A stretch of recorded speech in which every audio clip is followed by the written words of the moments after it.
Are you searching for the best in online black radio? Then go to blacktalkradionetwork.com, helping you filter through the noise. Real talk, black talk.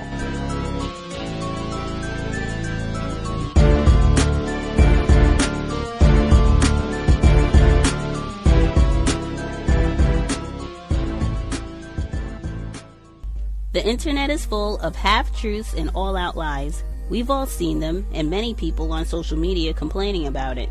Here's your chance to show and prove. WorldAfropedia.com is a black-owned and operated encyclopedia. There are several thousand articles, but we need help. We can't uncover all the truth ourselves. So please, join us and become a writer, editor, or blogger for WorldAfropedia.com today. Every little bit counts. We owe it to the future generations to put the truth out there. Visit WorldAfropedia.com, the African-centered encyclopedia, a global database of African knowledge for the purpose of bringing about global African wisdom and understanding. WorldAfropedia.com. See, so when black people say, well, I'm not going to be involved in no blackness and all like that, see, I know where it's going because I tried that right from the beginning.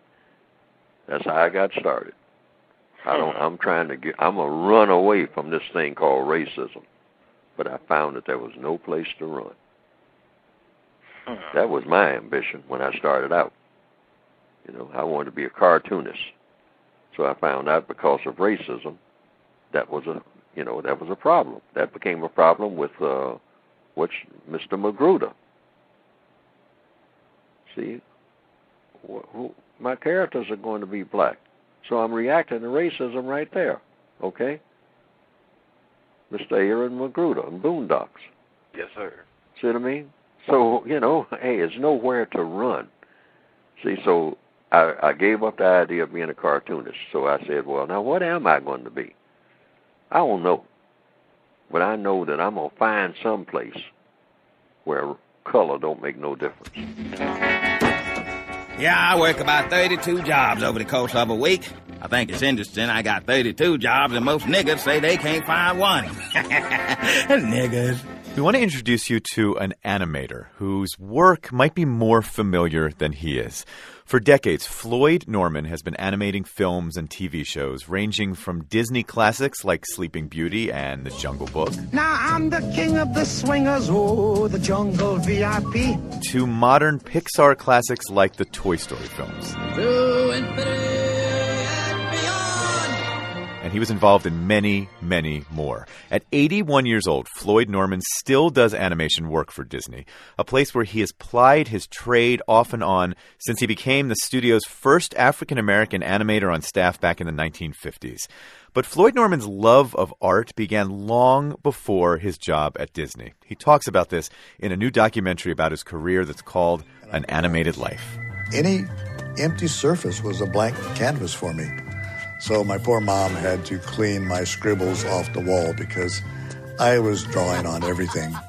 Floyd Norman was growing up in Santa Barbara, California, a place that he says sheltered him from much of the racial tension and segregation of that era. We lived in a Pacific paradise. I didn't know it at the time, but my experience as a child was probably a good deal different from many, many people. We had access to everything, good schools, concerts, theater. No racism at all? You didn't feel that?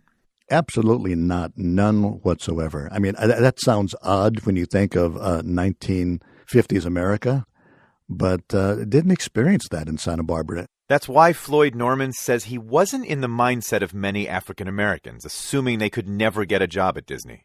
I think the thought just never occurred to a lot of young black talent to apply for a job in the film industry. And it wasn't just Walt Disney. I'm sure the same thing happened at other film studios as well.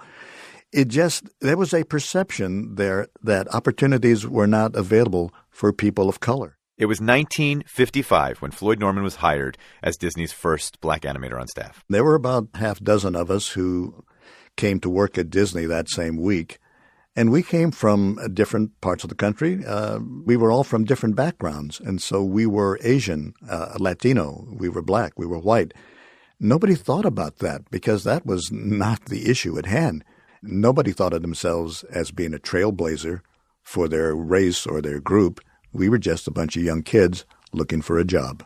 Now, many have described the films that were produced by Disney at that time as racist, often lampooning minority groups, including African Americans. But Floyd Norman downplays that view. There just wasn't the same sensitivity there, we have today. So a lot of this happened. It's unfortunate, but that was just the times in which we lived. I don't think we should go back and try to erase the past. This was part of our history. This is part of what happened. And so we should be able to deal with that. I even think in later years, like something you worked on, Fat Albert, right? Right. I mean, that you could even argue was lampooning the African-American community in some ways, even that late. Well, yeah. Well, keep in mind that Bill Cosby, who created Fat Albert, was simply reflecting on his childhood, growing up in Philadelphia, and the fun he had growing up and some of the zany, wacky characters he grew up with. Mm-hmm. And one of those kids happened to be a chubby kid they call Fat Albert. Hey, hey, hey! It's Fat Albert! It was just making fun of ourselves, and there's nothing wrong with that, It's nothing wrong with poking fun at yourself. I think when others do it, it might be viewed as insensitive, but I see nothing wrong with poking fun at yourself. And as a cartoonist, that's what I do every day. But when Floyd Norman turned 65 years old, still at his creative peak, Disney forced him to retire, though he never really went away. So did you feel underappreciated at the moment they let you go? Not underappreciated, but disappointed. Disappointed because I wanted to continue to work. You see, creative people don't hang it up. We don't walk away. We don't want to sit in a lawn chair. We don't want to go out and play golf. We don't want to travel the world. We want to continue to work. Mm-hmm. And so I was disappointed when I realized I was age 65 and my career was essentially over. Well, it wasn't over because I found out I was able to continue to work. You did, and you kept coming to Disney, and actually someone coined a term, Floydering, which I guess is what happens when Floyd is loitering. Tell me what exactly that was referring to. Well, that's correct. I had the opportunity, once I retired from full-time employment, I came back to the Disney studio to work as a freelancer. And so most freelancers work at home, and they bring their work in once the job is completed. Mm-hmm. Well, I decided I didn't want to work at home. I missed the camaraderie of the big studio. I missed talking to people. I missed being around the action. And so I decided I wanted to just stick around Disney. So you weren't going anywhere. I found an empty office and I moved in. Uh-huh. I was probably in violation of some rule or law or whatever, but there I was. Everyone knows who Floyd is. Hey, it's Floyd Norman. Floyd! Somehow it gets out that Floyd Norman's here, and people will come sidling up. He's like an ambassador for this business. I guess my position is somewhat unique. I don't know what you would call me. Maybe I continued to Floyder at Disney. The filmmakers of An Animated Life say that Norman's Floydering and his longevity in the animation business reminded them of a non-animated movie character, Forrest Gump, because his work pops up through decades of animation. As you look back at your life and career, what do you make of that? Well, that's interesting, especially having had the opportunity to meet and work with a guy like Tom Hanks who played Forrest Gump. Okay, then you have some special insight. Yeah, it's kind of special to me having worked on the Toy Story films and and being involved with Saving Mr. Banks. But Forrest was the guy who just sort of showed up everywhere. And so a lot of people have looked at me when it came to the animation business, where I was a guy who was showing up at Hanna-Barbera, showing up at Pixar, at Disney, and just popping up all over the place. And that's because I love this business, and I never wanted to be apart from it. So in that sense, I guess I have been sort of the Forrest Gump, hopefully, there to help and to encourage, but never wanting to be too far from the business because I love it so much. Floyd Norman, it has been a real pleasure talking to you. Thanks so much. Thank you very much. It's been a pleasure as well. The documentary, An Animated Life, opens in selected theaters tonight. Context of White Supremacy. Gus T Renegade in for another broadcast, hopefully to share constructive information on the system of white supremacy. Today's date, Thursday, September 8th, 2016. So I have been told. This is our weekly forum, Workplace Racism. Definitely encourage non-white people.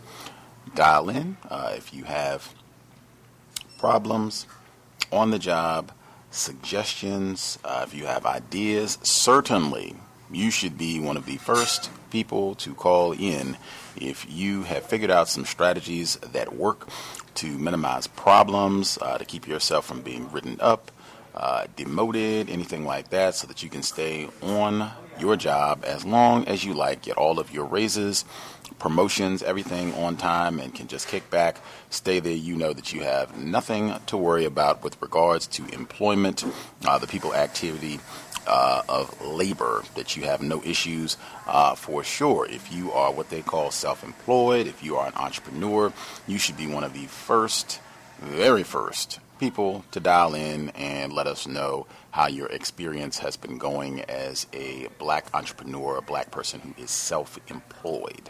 The number to dial, 641-715-3640. The code is 564943 pound. Press star 6 if you would like to participate. Number again, 641-715-3640. The code is 564943 pound. Press star 6 if you would like to participate. Please do not wait till the last minute. Let's go ahead and get our hands up. This is not a spectator broadcast for people to just kick back and listen to all the little interesting tidbits that people have to say. This is really designed for listener participation. I'm pretty sure if you are a black person and you are employed, you have observed some things, if not outright had things happen to you, observing things that are happening on your job, even if it is reflecting on your work history. I think that is important as well.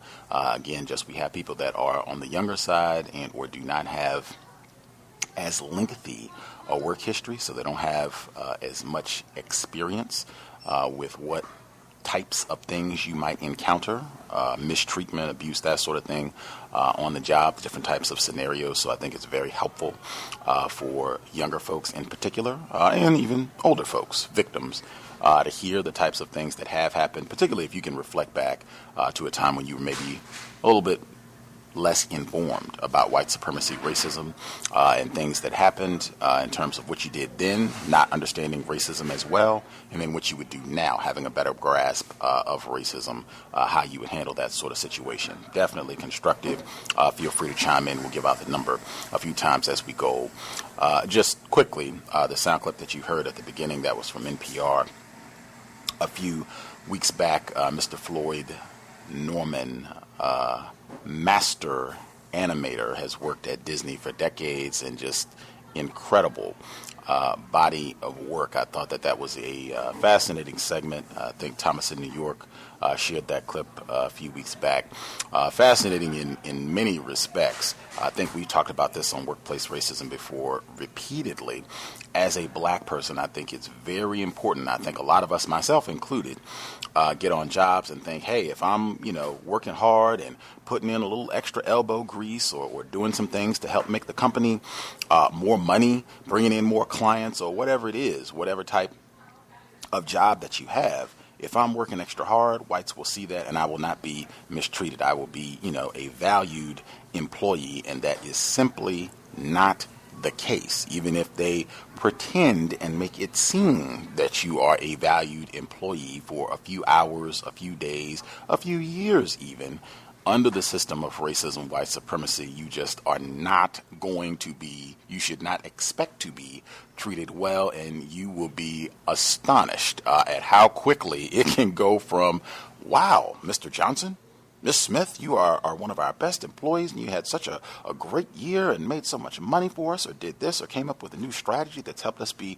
way more efficient, and then, bam, within, no time at all, just total disregard for you, and it's time for you to go packing. With Mr. Floyd Norman, them forcing him to retire, even though he was still in great health and contributing and doing great work and still animating, still wanting to work, and then him coming back. I thought that was so astounding at the end of the piece when he talked about after they forced him to retire when he turned 65, even though he did not want to retire and was still working and, still had a lot of zest for the job when he was in, I guess, a reduced role with the company, and he would continue to come back. He's supposed to be, I guess, working from home, and he would come back, and he found an empty office, and they termed that Floydering. See how black people are consistently criminalized. I was telling someone, in my view, if Mr. Floyd Norman, if he was white, I suspect he would have a diamond-encrusted plaque at Disney and a bunch of different frames from all the animated projects that he has worked on over the year. They'd probably give him a little gold desk where he could just hang out. He wouldn't have to do anything. He could just hang out and be one of the attractions when people come and take a tour of the Disney facility. They'll, this is Mr. Norman. And wow, look at all the things that he's done. And anything you would like to say, Mr. And he could just, give a little talks and that sort of thing. Or, teach some of the new people that come in to work. But under the system of racism, that's not what it's going to be. It's going to be something really tacky, like what you just heard. And they just make up a term basically referring to you as some sort of bum on the premises. We're about a hair away from calling security to have you tossed out of here on your ear. That is the experience of being a victim of white supremacy. And as I said, I don't even think I would have processed it in that manner when I was more confused about racism, just the use of term. And another reminder, whites are not ignorant about racism to even coin a term like that. I cannot possibly see them treating a white individual, male, female, regardless of age, in the same manner, making up that sort of term to criminalize their conduct, just wanting to work. Moving forward, quite a few things popped up this week related to workplace racism. In fact, we even had quite a few listeners who wrote in different things that they wanted to share related to workplace racism. I will try to weave them in as we go. I don't even think I can read them all at the beginning because there are quite a few, and I want to make sure that we get to folks who dialed in. The first thing, there was a report in the Seattle Times. I've said this repeatedly down through I can't say down through the years, but I know at least over the past year, I have for sure mentioned it repeatedly. I do not see anything in the Seattle Times that is constructive related to black people. Everything that I see dealing with black people, and I mean everything, is something bad as it relates to black people. But they had a post in the Seattle Times. In fact, it was on the front page of the Seattle Times yesterday. They didn't even, in my opinion, they didn't even have the correct title for the article. The title that they had was "Minority-Owned Businesses Plentiful in Seattle, but Diversity is Elusive." And I said that is not accurate. All you have to do is read the first two paragraphs, and you will see immediately why that is not the most accurate title. So it reads, while Seattle is above average in the percentage of businesses owned by people of color, the great majority of those businesses, 73%, have Asian ownership. Blacks and Hispanics, they did that thing again, blacks and Hispanics, make up about 15% of the population in the Seattle metro area, but they own less than 5% of the businesses, according to data released Thursday by the Census Bureau. Whites and Asians, on the other hand, are overrepresented as local business owners. And then you go down again, and as I said, in my view, it is massively incorrect when people compare black people and quote-unquote Hispanics or quote-unquote Latinas as though they are the same, as though they're treated the same. That is absolutely false, and they support that in this very article, so I'm not going to read the whole thing, but I'm just scrolling down. Outside of personal savings and assistance from family and friends, banks are the major source of financing for new businesses, and that has presented its own set of obstacles for non-white people. Studies show that Hispanics and African Americans particularly the latter, that's not me, that's what they say in the report, particularly the latter, that would be black people, are not treated equally by commercial banks, even if they come in with the same background and qualifications compared to white borrowers. Asians, on the other hand, are treated similarly to whites when applying for loans. They do not explain why that is, but they do state that information in the report. I posted this on my Facebook page, it's in the C.O.W.S group as well. The title of the report is Minority-Owned Businesses, Plentiful in Seattle, but Diversity is Elusive. I retitled it, in my view more accurately, Black-Owned Businesses Are Elusive in Seattle. And they, in fact, they do not mention, but I think it's relevant. There was a black female. She had a consignment shop. She was a business owner in Seattle this year, and some race soldier brought in a KKK outfit to the consignment shop, and she was so terrified by the incident that she went out of business. And I reported this. I played this news clip about this on the compensatory call-in earlier this year. Moving forward, we had, as I said, several people who had questions, submissions that they wrote in for the broadcast. Number one, we had a black female. She requested input from black females specifically. So if we have black female listeners, listen up. Opportunity for you to not be a spectator. You can participate and offer suggestions if you have any. So we have a black female listener. She says that on her job, she's being subjected to discourteous treatment and or harassment from black females specifically. So she is a black female, and the problem she's having, she's in a work environment that is overwhelmingly black. The employees, her coworkers, overwhelmingly black, and being mistreated by other black females. What recommendations, suggestions do folks have for neutralizing, dealing with being mistreated by other black female employees? What other suggestions do black females specifically have about dealing with discourteous black female employees on the job? That's one. Another person wrote in, this is a black male. Said, I just finished listening to your broadcast about not helping white people. My question is, do you have any suggestions on how to use this code at work in an office setting with the manager in clear view and earshot away? I would appreciate it.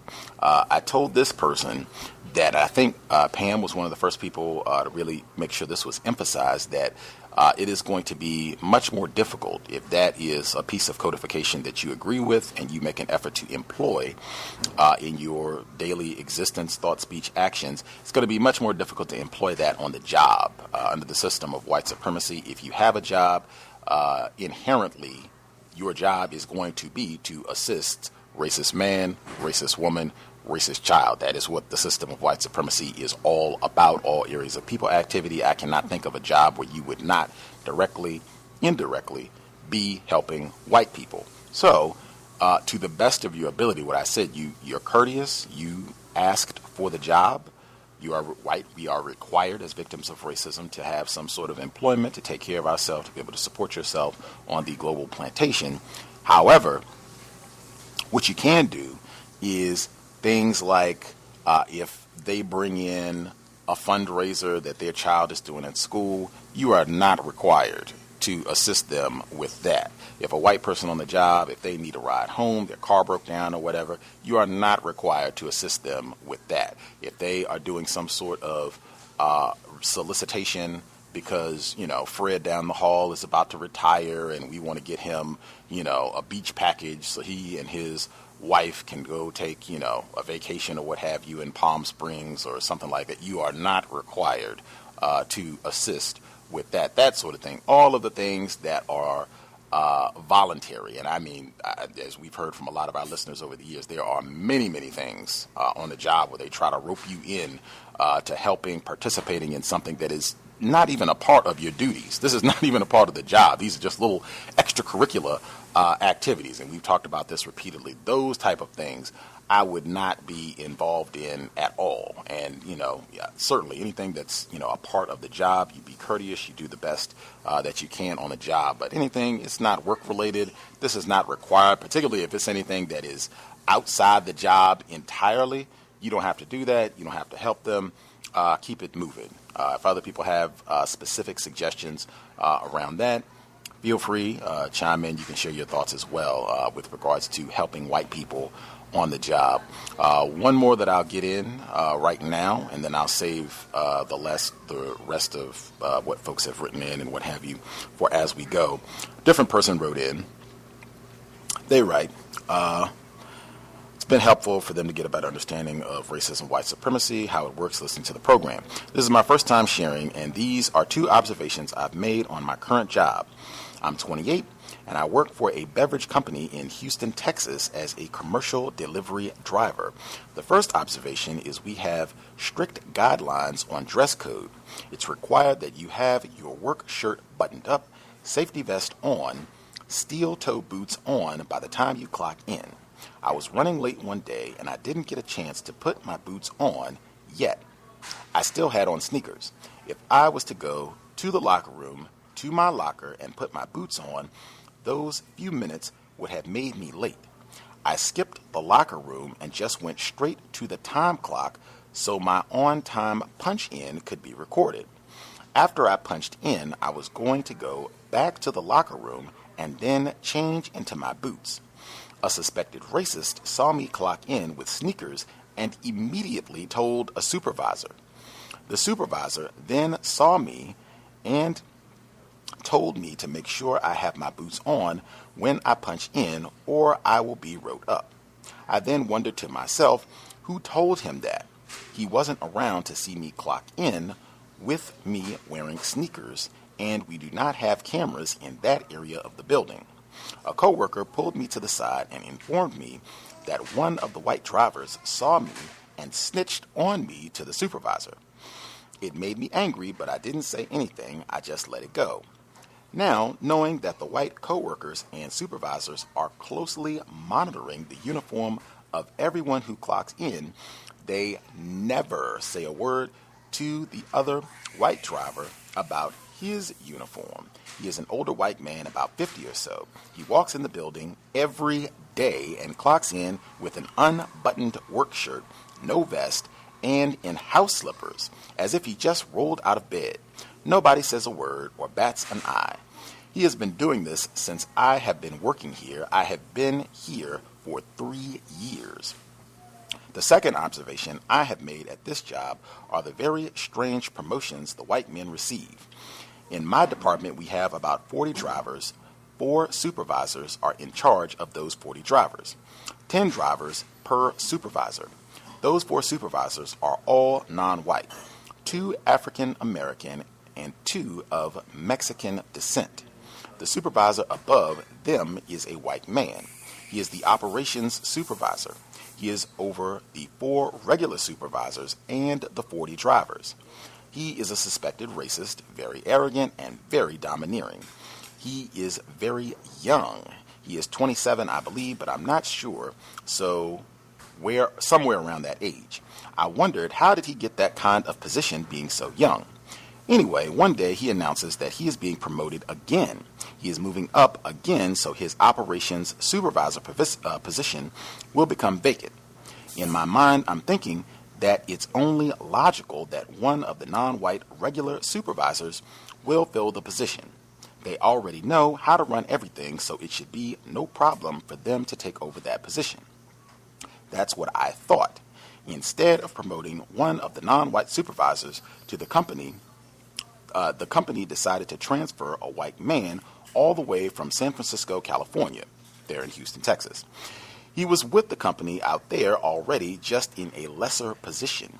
It was really amazing to me that they promoted and paid for this white man and his entire family to move halfway across the country to fill this position that anybody at our division could have done. The position isn't hard at all. The position pays very well for 40 hours a week, and you can clear about $80,000 or $90,000 a year. No degree required.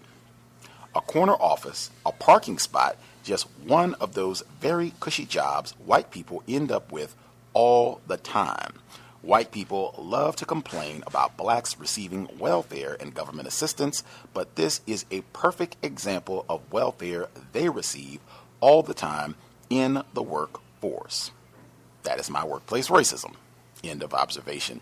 I was not even going to share this, but it's so related to what the listener just shared that I will include this last little tidbit, and then we'll get the folks on the line. There was a piece in The Atlantic. It was titled "Black Workers Really Do Need to Be Twice as Good." Fascinating. You should check it out. I'll post it on Facebook right now. But I'm just, the one paragraph that stood out the most for me, it said that once fired, black workers return to the pool of unemployed, where they will once again have a difficult time finding work, prompting their next employer to be wary as well. In the meantime, white workers are less scrutinized, and as a result, they enjoy a longer tenure on the job, which leads to a stronger work history, more skills, and higher wages. In order to keep a job, black workers also must meet a higher bar.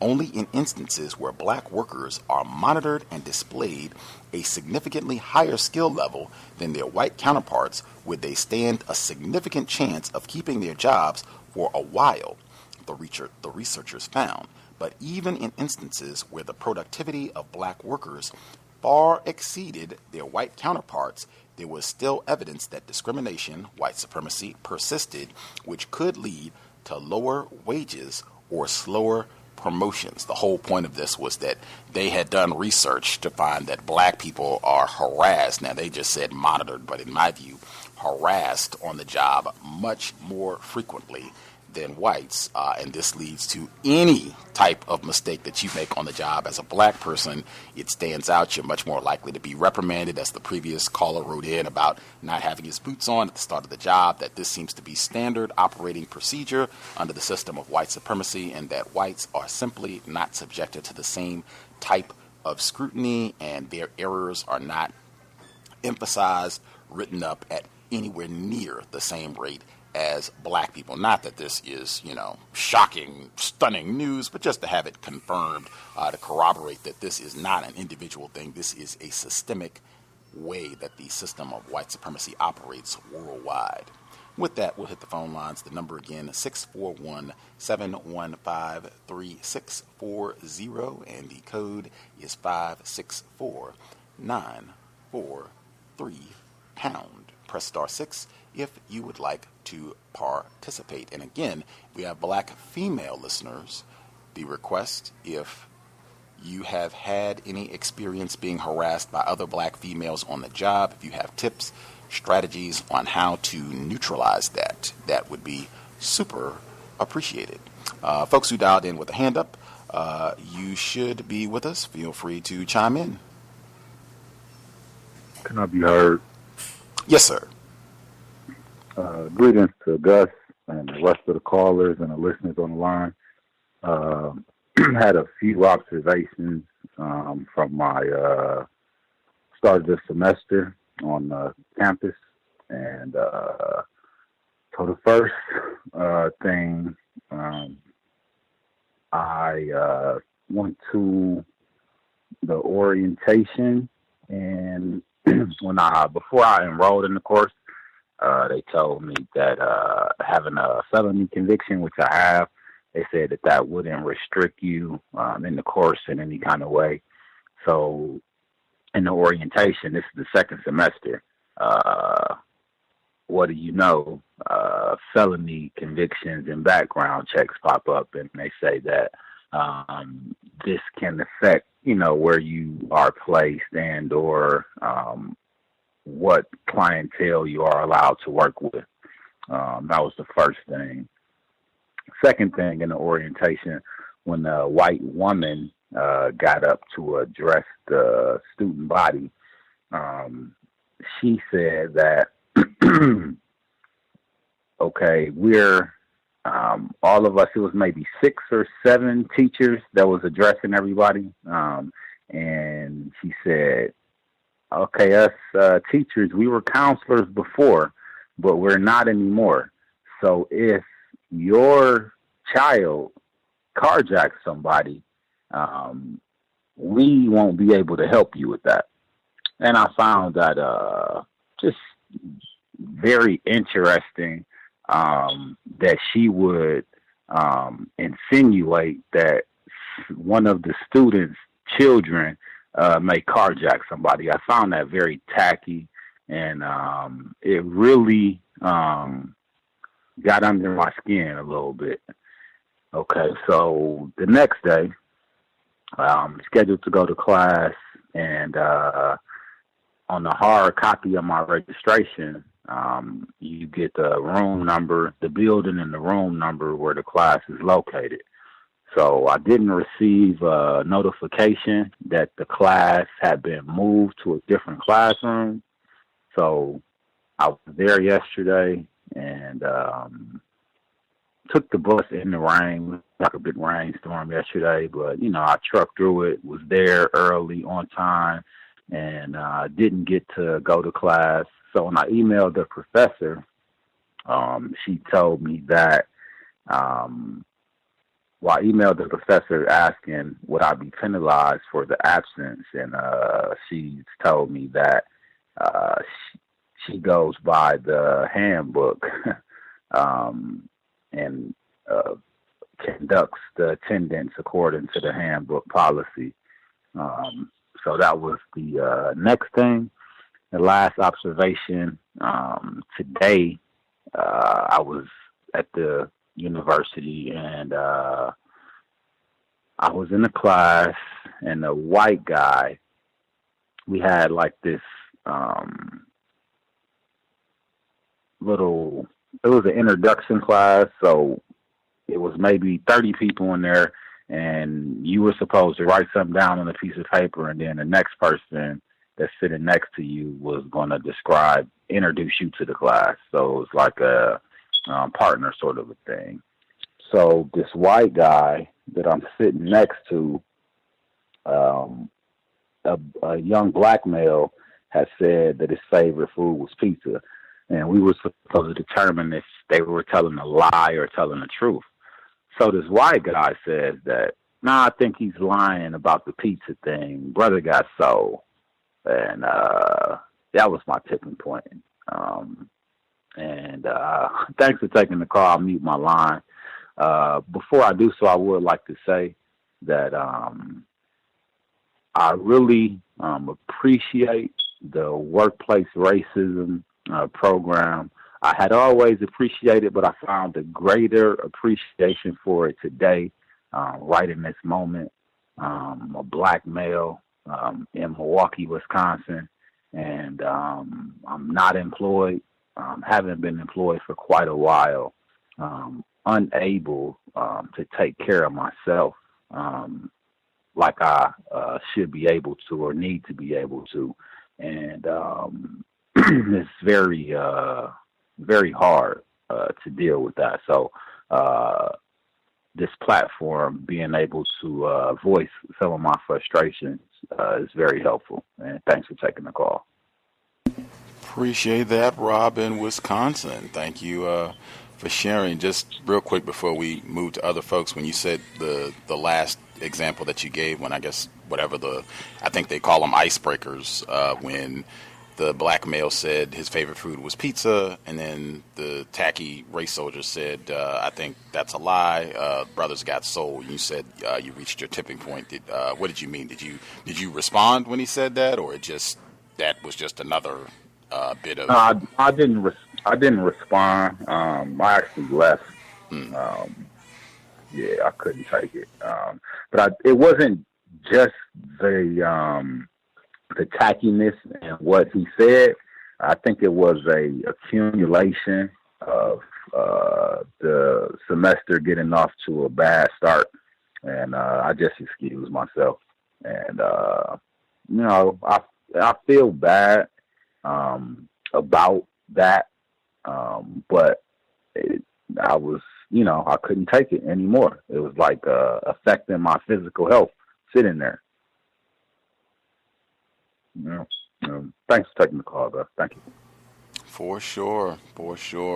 And that, just the accumulation, being on the job, or you were at school, which is same thing basically, but it's the accumulation of these abuses, harassment on a daily basis, it really does take a toll. And they have studies that show that that is the case. It does take a toll on your black mental health. And I do think that that's constructive. If you realize that you are frustrated, that you're upset, that things are bothering you, to just take a break. If you can step out, if you're on the job, if that just means, going to the restroom for a second, to take 5 minutes to just kind of do some breathing exercises, to just calm yourself, think of something else, try to just calm yourself as much as you can before you go back into the workplace, because those type of things, they can upset you and then get you to a point where you are not able to control your emotions, and you have, as they call it, an outburst, or you say something that you wouldn't have, or you respond in a way that once you calm down, like, man, I wish, I had responded differently or handled that differently. So just take, if you need to take 5, just go to the restroom really quick, or if you're on one of those jobs where you can just kind of go outside for a second and just take a few minutes. I know a lot of jobs, you're permitted, you can go take, smoke breaks that are going to be a detriment to your health. Just go outside, get 5 minutes, get yourself back together, then go back in and continue to try to navigate the toxic, racist environment to the best of your abilities. Other folks have commentary you would like to share?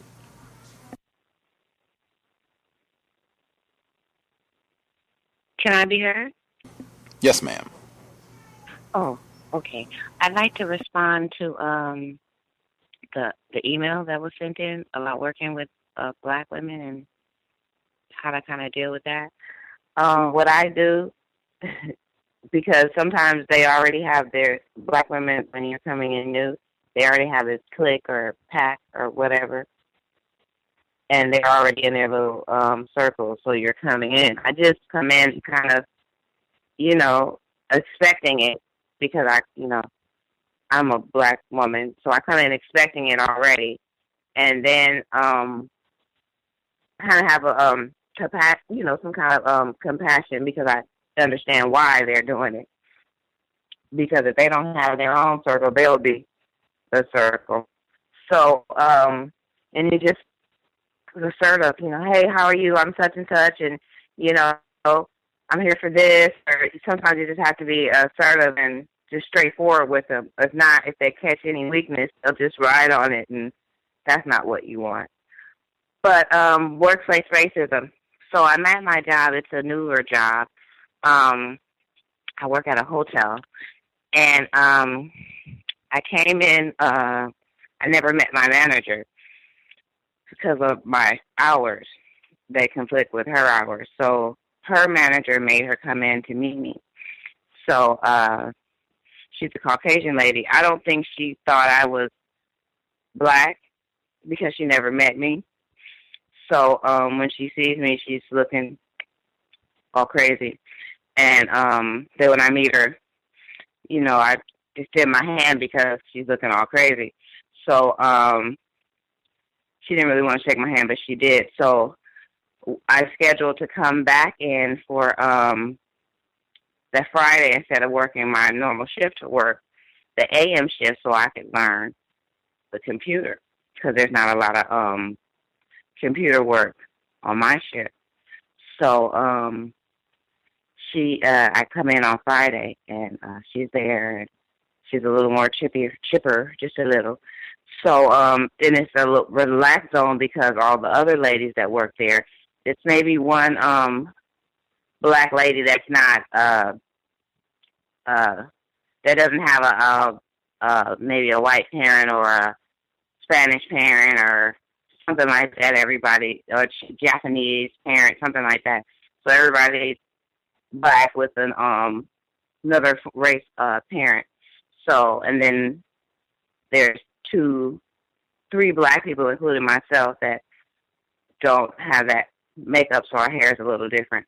So I noticed that the staff clings to the manager, the Caucasian manager, and she acts kind of down-to-earth-ish. She has a Asian husband, and she's pregnant. So she's trying to train me, but she's so busy gossiping with the staff, it's complicated to train me. So she's all in the mix, all in the latest and the greatest. She's everything that's going on. And so then she discusses a robbery that happened. And she just keeps saying, you know, I wasn't afraid of the guy. I figured it was a black guy that came in and robbed. And she's, I wasn't afraid of the guy. I was afraid of the gun. I mean, little guy, his pants sagging. I'm not afraid of him. I was afraid of that gun. And so I go in the restroom, and there's trash in the restroom. Now, mind you, I was off for 2 days. This trash is from Tuesday night. So inside of the trash is hair, because the black girl cut her braids out and threw her, you know, the remains in the trash, and she could have taken some braids out and had, you know, that in the trash as well. So I said, is that the same trash from Tuesday night? And so one of the ladies, she used to be a assistant manager, but she got demoted. She's a black with a Asian parent, and she got demoted, and her position was taken in all the branches except for maybe one. And she pay cut, all the hour cut, that kind of thing. So she's going to another company. But I asked her, I said, why is the hair still in the garbage from Tuesday? And so she's like, well, because the boss, the Caucasian boss, said, leave it in there for the girl, just leave it in there.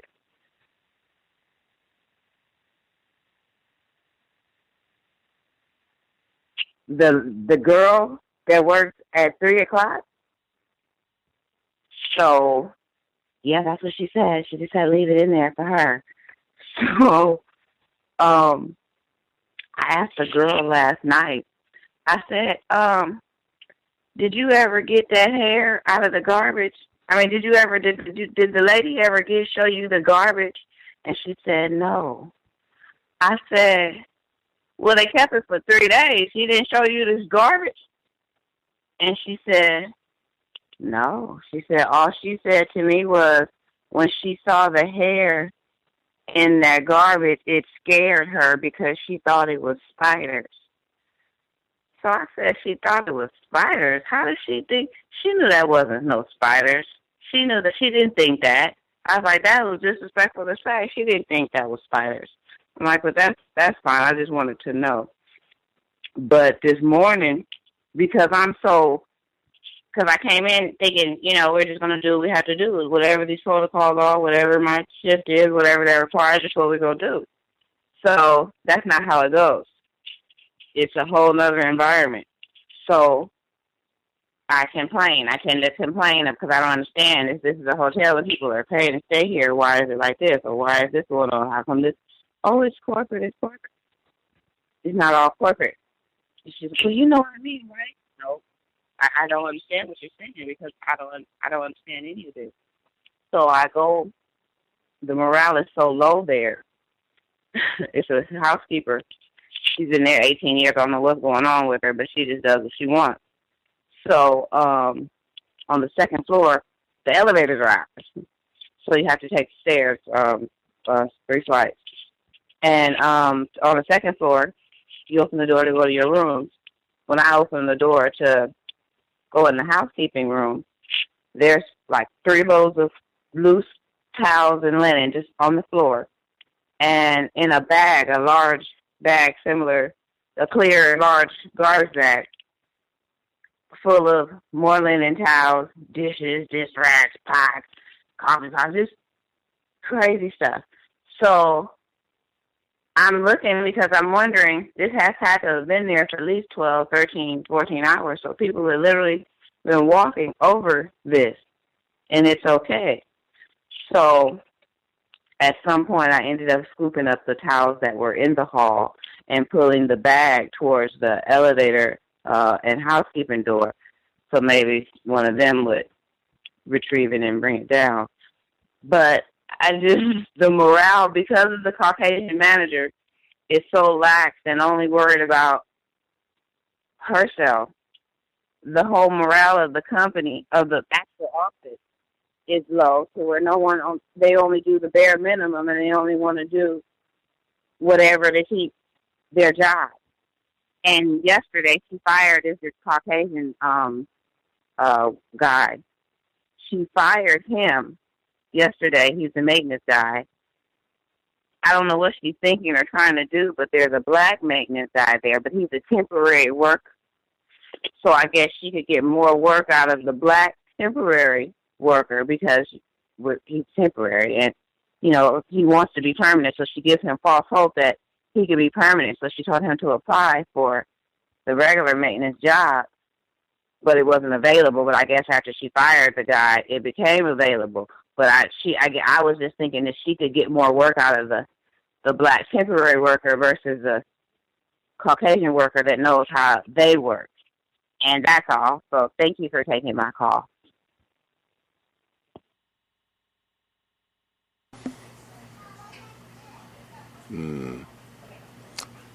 Fascinating.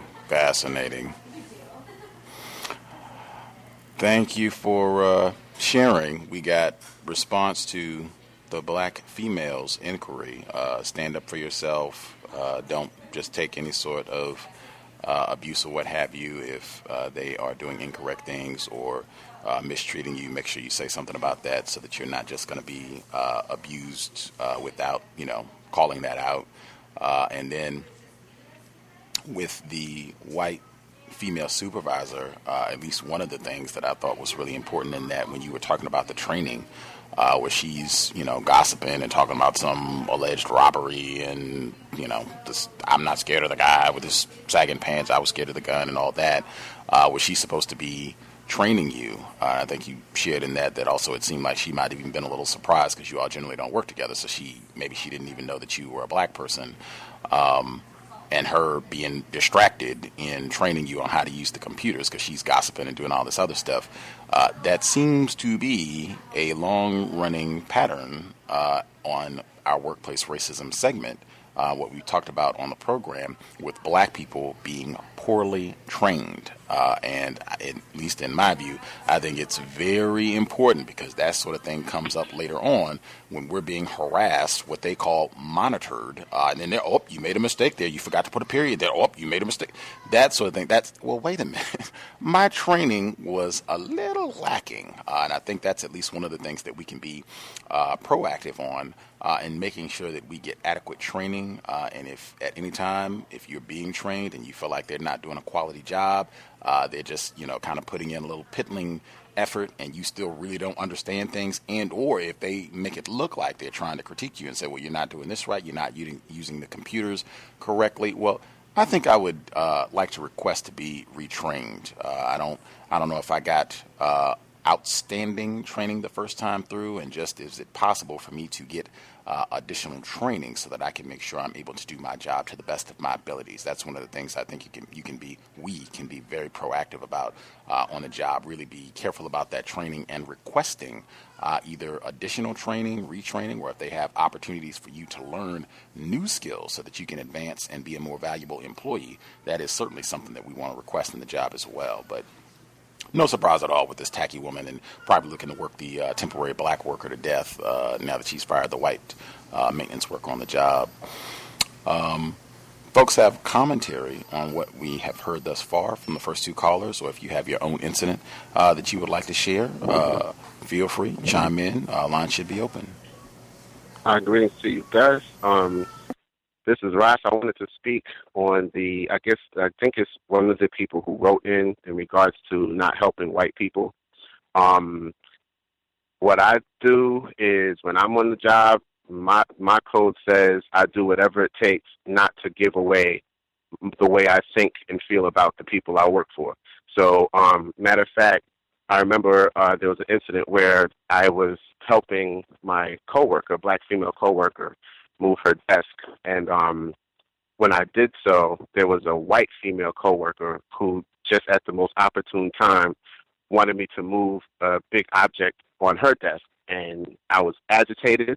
I wanted to tell her go kick rocks, but I just helped her like I was supposed to, and that's how I function. There's a woman who has like MS on the job, white female, older white female, and she walks with a cane, and usually they'll have some person escort her around because I guess she had like issues with her balance and whatnot. So almost every time I've seen her being escorted, it's either a black person or some other non-white person on the job.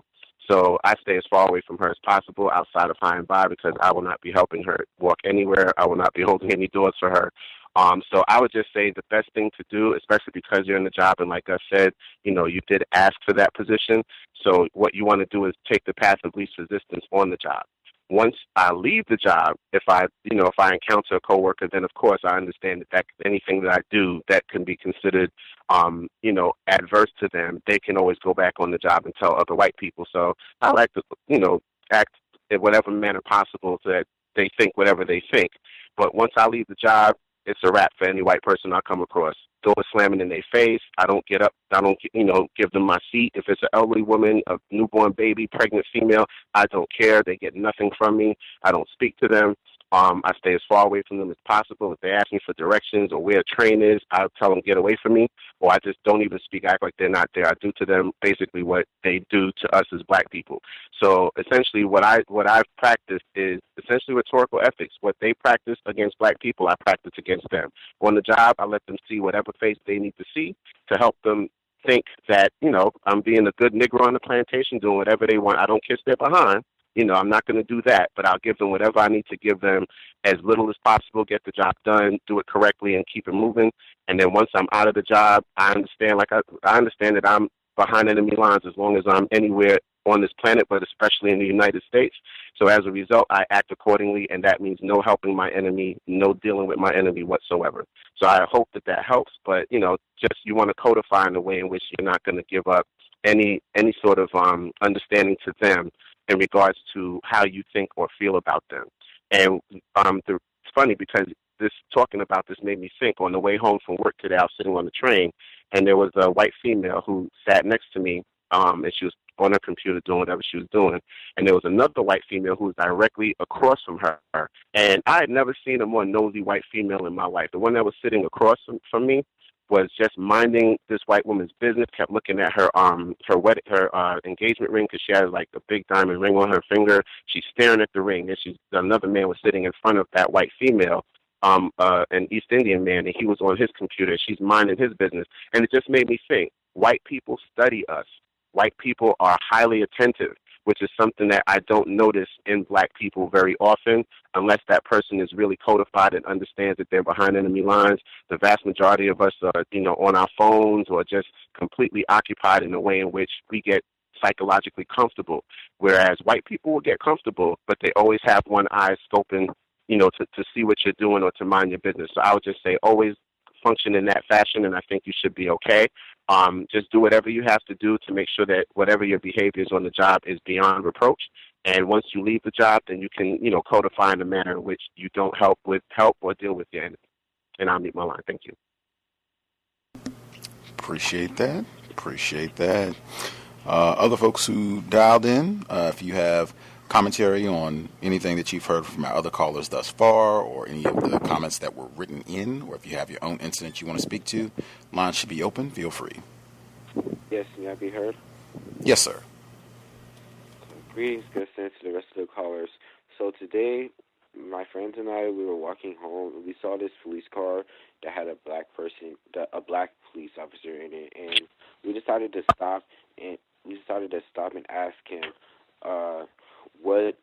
what should we do if a police officer were to ever stop us? And he said, just do what the officer says, no matter what it is. Just don't neglect or don't refuse to do anything or anything like that. Just go with the flow and just do whatever he says, so there won't be any consequences. So we just walked away hearing that. And I also recently heard that at my school, we have two clubs called Pride and Black Student Union, and these clubs are about how we make it through as black students and how we suffer through oppression ever since white people came to existence. But the main difference is Pride is for all students, and Black Student Union is specifically for black students. And I actually found that to be significant because at least we're doing one thing that's constructive at our school, other than our arts emphases. And that's all I wanted to share. And thank you for taking my call. Our young black scholar in the Bay Area, outstanding. That's interesting in itself that you all asked the enforcement official what to do if you should be stopped by another officer. If other folks take that advice, in my view, it might be good to ask them what Norm Stamper, suspected race soldier, what he shared on the program about not consenting to searches, to see if they would co-sign on his suggestion that is a horrible idea and that you should never consent to being searched by an enforcement officer unless they have a warrant, searching your person, your vehicle, your property, whatever. But with the school piece, that is interesting that you have those two organizations. When you said that the one organization, it's called Pride, and I think you said that's the one that anybody can join. You can be a black person or whatever, non-black, you can join that one. It stood out just because that name frequently, when I hear any organization now that is associated with Pride, it has something to do with what they call gay rights. It'll be gay pride because it's called the Pride Parade. A lot of them that they have, I know they have a big one down in the Bay Area, San Francisco, but frequently it's associated with something with gay rights or LGBT rights, as they say. That was almost what I was thinking that Pride group was going to be related to. I don't know if you've gone to it or what have you, but does gay rights, does that come up at all in the Pride group? Well, it shouldn't be coming up, but there's a high chance that it might, just because of the gay rights and all. But there's a high possibility that it might come up, but I'm not sure yet. If you attend, and it does, if that's one you can follow up and let us know if that issue, particularly you being in the Bay Area, let us know how all of that proceeds, or any other interesting observations. But that's definitely one I think it would be constructive to get a follow-up if that does insert itself in the conversation at some point. The other, has it been an issue with having the other group, that's the black student group, and that's supposed to be exclusively for black students? Has that been an issue where white students or any non-black students have tried to say, hey, we want to be in the group and this is incorrect. We're not being treated, or we're being mistreated because we can't belong to this group? Has that come up at all? No, it hasn't. It hasn't come up. Everybody seems satisfied with it. Interesting. I know we had our black female listener in the Michigan area where she had she was trying to have an exclusively black group there, and the white students kept encroaching, and then after she got rid of them, they were trying to send them back. Like, we got to get white students in the group. They trend to try to disrupt that sort of thing, but that'll be grand if you can follow up throughout the academic year and let us know how things are progressing with that. That would be awesome to hear updates.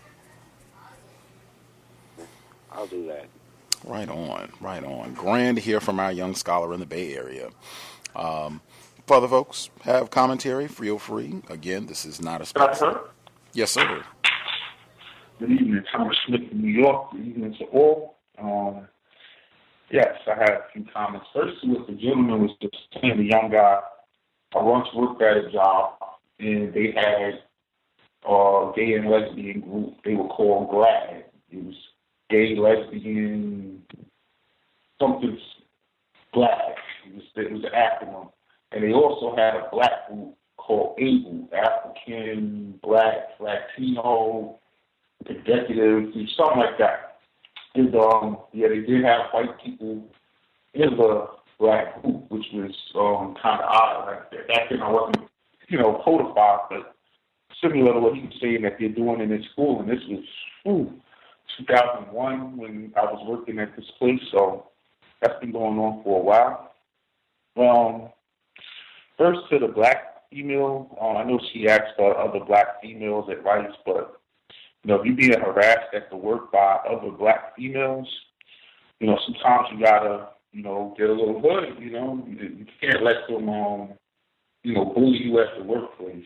That's just, you gotta let them know. You gotta tell them in a way that they understand. Sometimes just step out of your character in a codified way, away from the white people.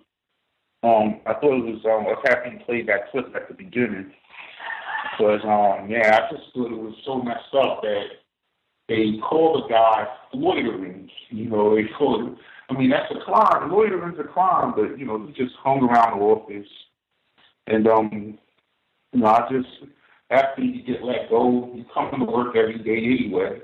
I hope he was getting paid. And then he came up with the characters for Toy Story after he was supposed to be let go. And they made 3 movies that's over $2 billion. The last one did $1 billion by itself. Video games, toys. The toys are made billions of dollars every year. Merchandising. They got theme parks. A TV series, all based off some of the characters this man made. And a new movie coming out next year. And he'll never get the credit he fully deserves. What he gets is called Forrest Gump. A mentally challenged white character in the movie named after the KKK founder. It's just that was just so tacky. The writing, the lady who wrote in, the guy, I don't know, it was one of the writers. I noticed that just looking around, black people don't get loans for businesses at all. I bumped into this guy at work, and he was outside, and he looked a little effeminate. He had the black nail polish, but he was a black guy, and he was trying to sign people up for the ASPCA, whatever, for the dogs. So, he asked me a few times as I passed on the day, and I was just ignored him. And then finally he says to me, "Hey, brother, this is your 6th time passing me. This is your time. This is destiny." So I say, I pulled him to the side and I said, "Listen, I'm black. Why do I care about dogs?" So this brother just started breaking down, very conscious brother. I was very shocked. And, he said he moved to New York from Dallas, and he left his job willingly because he had a master's degree working with disabled, mentally challenged children in special ed. And they put them in a school in the city, and the way the kids were being treated in special ed, and he spoke up about it, they started treating him, in a messed up way. So he left that job, and now he's just trying to figure out his next move. And he also said he was shocked that in New York, he said he can't even get a haircut from a black man, and he lives in a black neighborhood. All the barbershops are owned by Dominicans. And I said, I noticed that same trend in Harlem. He was in Brooklyn. And, now, according to how you have to start a business, you got to get a loan, of course. And the Chinese, you walk around any black neighborhood in New York, Chinese restaurants are everywhere. There's so many Chinese. I never saw anything like that until I moved over here. My God, look at all these Chinese restaurants. You got to get a loan for that. The Chinese people own all the 99-cent stores. You got to get a loan for that.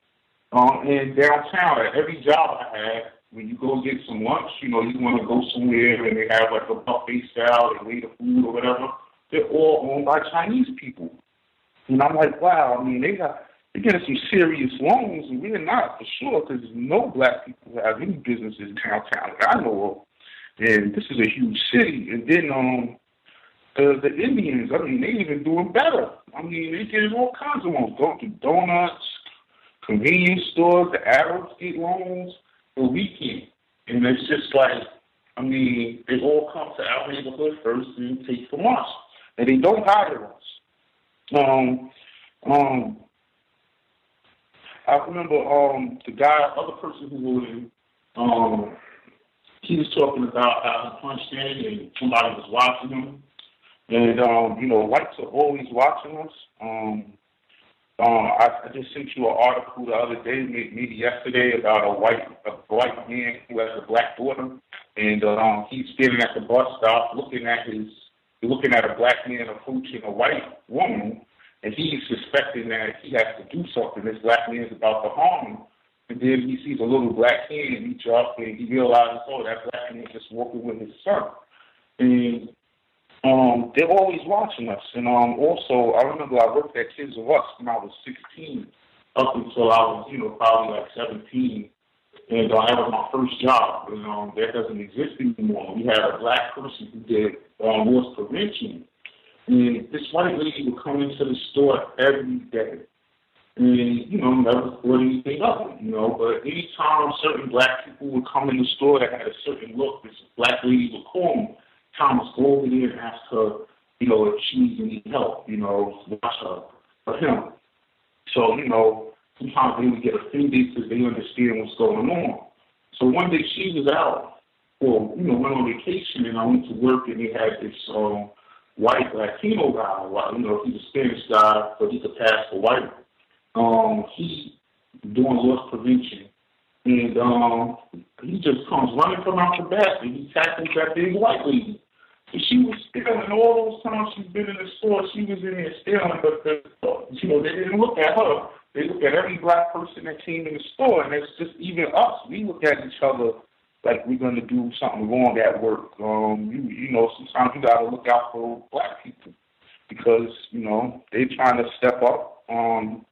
Lastly, I just wanted to say that the felonies definitely affect black people much more than white. I've worked at jobs, and there's been people that said that they had a felony, and they were so lucky to get this job and this, that, and the other. But one thing I know from working in the mailroom, I would sometimes be a little nosy and open things, and then quite a few white people in very professional fields had felonies for drinking and driving, multiple DWIs, all types of things. I mean, so they get the look past. And lastly, really, I wanted to share this one. This happened to me at work the other day. White lady comes up to me, the one who's always, speaks very uncodified, the one I want to keep. And she asked me, what do I think about Obama? What do I think about Trump going to the black community? So I said, how am I going to answer this? So I said, what do you think about it? So she says, well, I think that reaching out is such a good thing, and, this, that, and the other. So I said, yeah, I think so, too. Maybe, just get some people to vote for him. You never know. So I asked, jumping to my question is, did you see the people stick the dogs on the Indians up in the so-called Indians, the Native Americans, so-called, up in, I think it was South Dakota, North Dakota, somewhere. And she started laughing.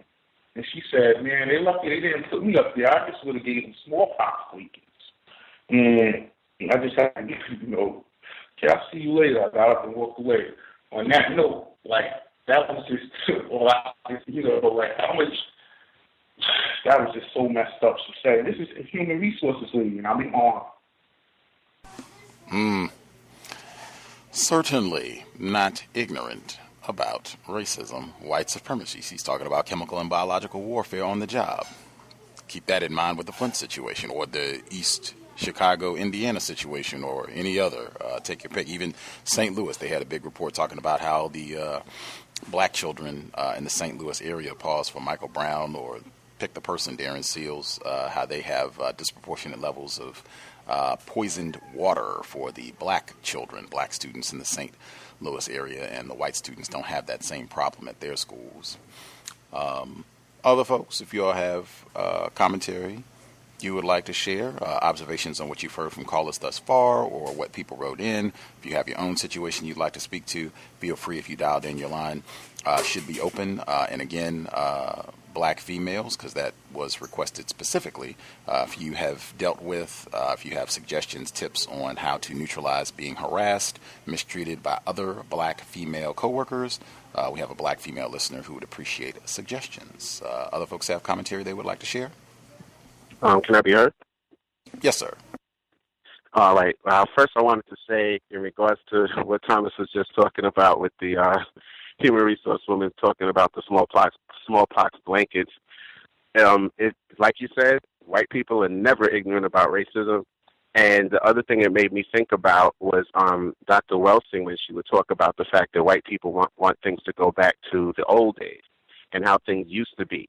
And it made me think of that white woman who came out after Katrina and said that she wished the same thing would happen in Chicago, so that they can actually, you know, get all the niggas out of Chicago and just do what they did in Louisiana. So, you know, when you really start to pay attention to white people, they most definitely have an innate understanding and in tuneness to white supremacy and its history, and also how it relates to contemporary times. And if you listen to them, their psychopathology speaks to exactly what Dr. Welsing said about them trying to revert things to a more overt practice of brutal, systematic racism, white supremacy. I had two observations. One was actually on my way to work this morning, and it was kind of disturbing to me. I was standing on the platform while waiting for the train to go to work at Penn Station, and I'm on the A train platform, and I see this person wearing a dress, a denim dress, and a brassiere, and an afro. The person had an afro, and as the person came in my direction, I realized it was a young black male. He had about maybe 14 years old, and was just so off-puttingly disturbing to see this black male walking around with this denim dress down to his knees with some sneakers on and a brassiere on and his backpack. And I was just like completely flabbergasted. And all I thought to myself is, this is what the refinement of white supremacy looks like in the form of indoctrinating children into accepting these deviant behaviors and anti-natural, anti-sexual behavior as a normalized form of existence. And it just made me think that if, you know, God forbid, if I had a son at this particular time in history, I would homeschool immediately. And I told my son to do the same thing whenever he has children of his own, to homeschool, because by then it's going to be 100 times worse than what we're seeing now. The other thing had to do with the workplace observation. I was on the job. I had my coworker, who is Mexican, who I said last week, she transitioned out of the company due to the dumb decisions, the racist white supremacist decisions that white people make on the job to make our lives hell on the plantation. And she was replaced by a Puerto Rican woman who I've gotten to know since she got to the desk. I knew her before, but I got to know her a little better now since she's on my team. And we had a discussion today, and the discussion was about Puerto Rico.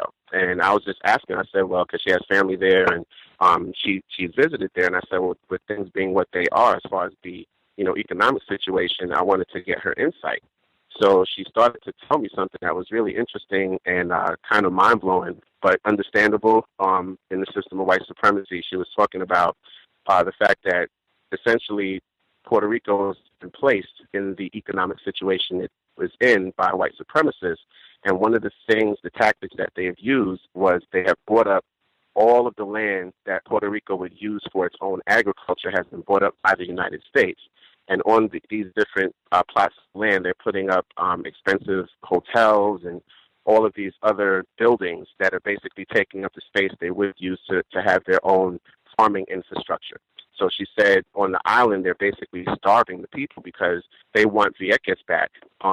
Basically, the U.S. wants to perpetually own Vieques, and they basically are offering them to either remain a commonwealth, become the 51st state, or they can break away from the United States completely and be independent. But the way that they've been keeping them basically under pressure is by not granting them any loans for them to be able to run the actual government on the island.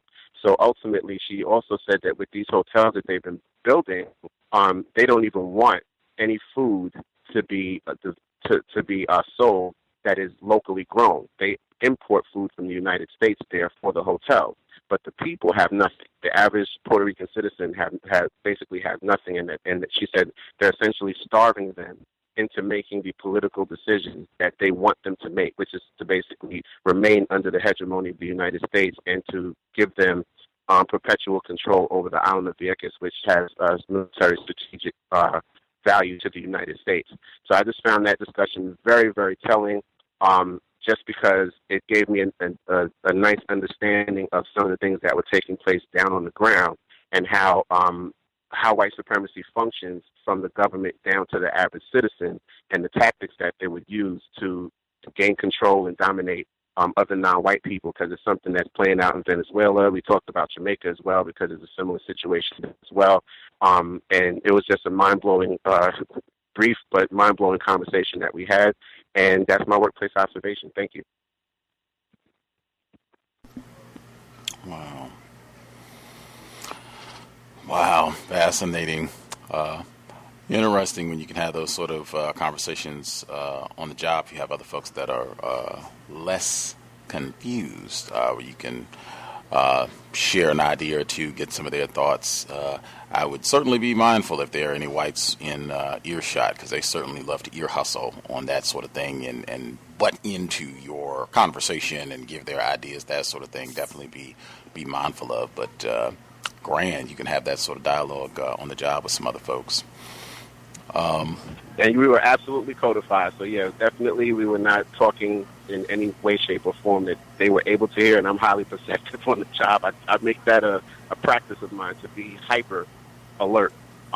Wherever I am on the job, I don't let my guard down at all. So definitely that was something that I was very, very much aware of, and that's something that I paid attention to as well as the female that I was talking to. So, yep, thanks for bringing that up, too, because maybe if other people have any sort of similar conversations on the job, they'll know to either not have it in that particular area or to be aware of who might be potentially paying attention to the gist of whatever you're discussing. Thank you. Absolutely. No better ear hustlers in the universe. Racist man, racist woman, particularly on the job. They for sure are going to. And in fact, I even posted, had a report on my Facebook page that I was in the Washington Post, I think, from yesterday, where they have these new workplace badges that are being promoted. This is something that's supposed to be really new technology, but they record. They have some sort of microphone, so they record what you're talking about. And allegedly, there's like a company that makes this technology so they can pay attention. They can like monitor your heart rate and all this other information. They allege that they don't send so let's say if it was on Roz, they would not send the data so that Roz's supervisor or manager could hear exactly what they're talking about. So they got this whole conversation about Puerto Rico and all that.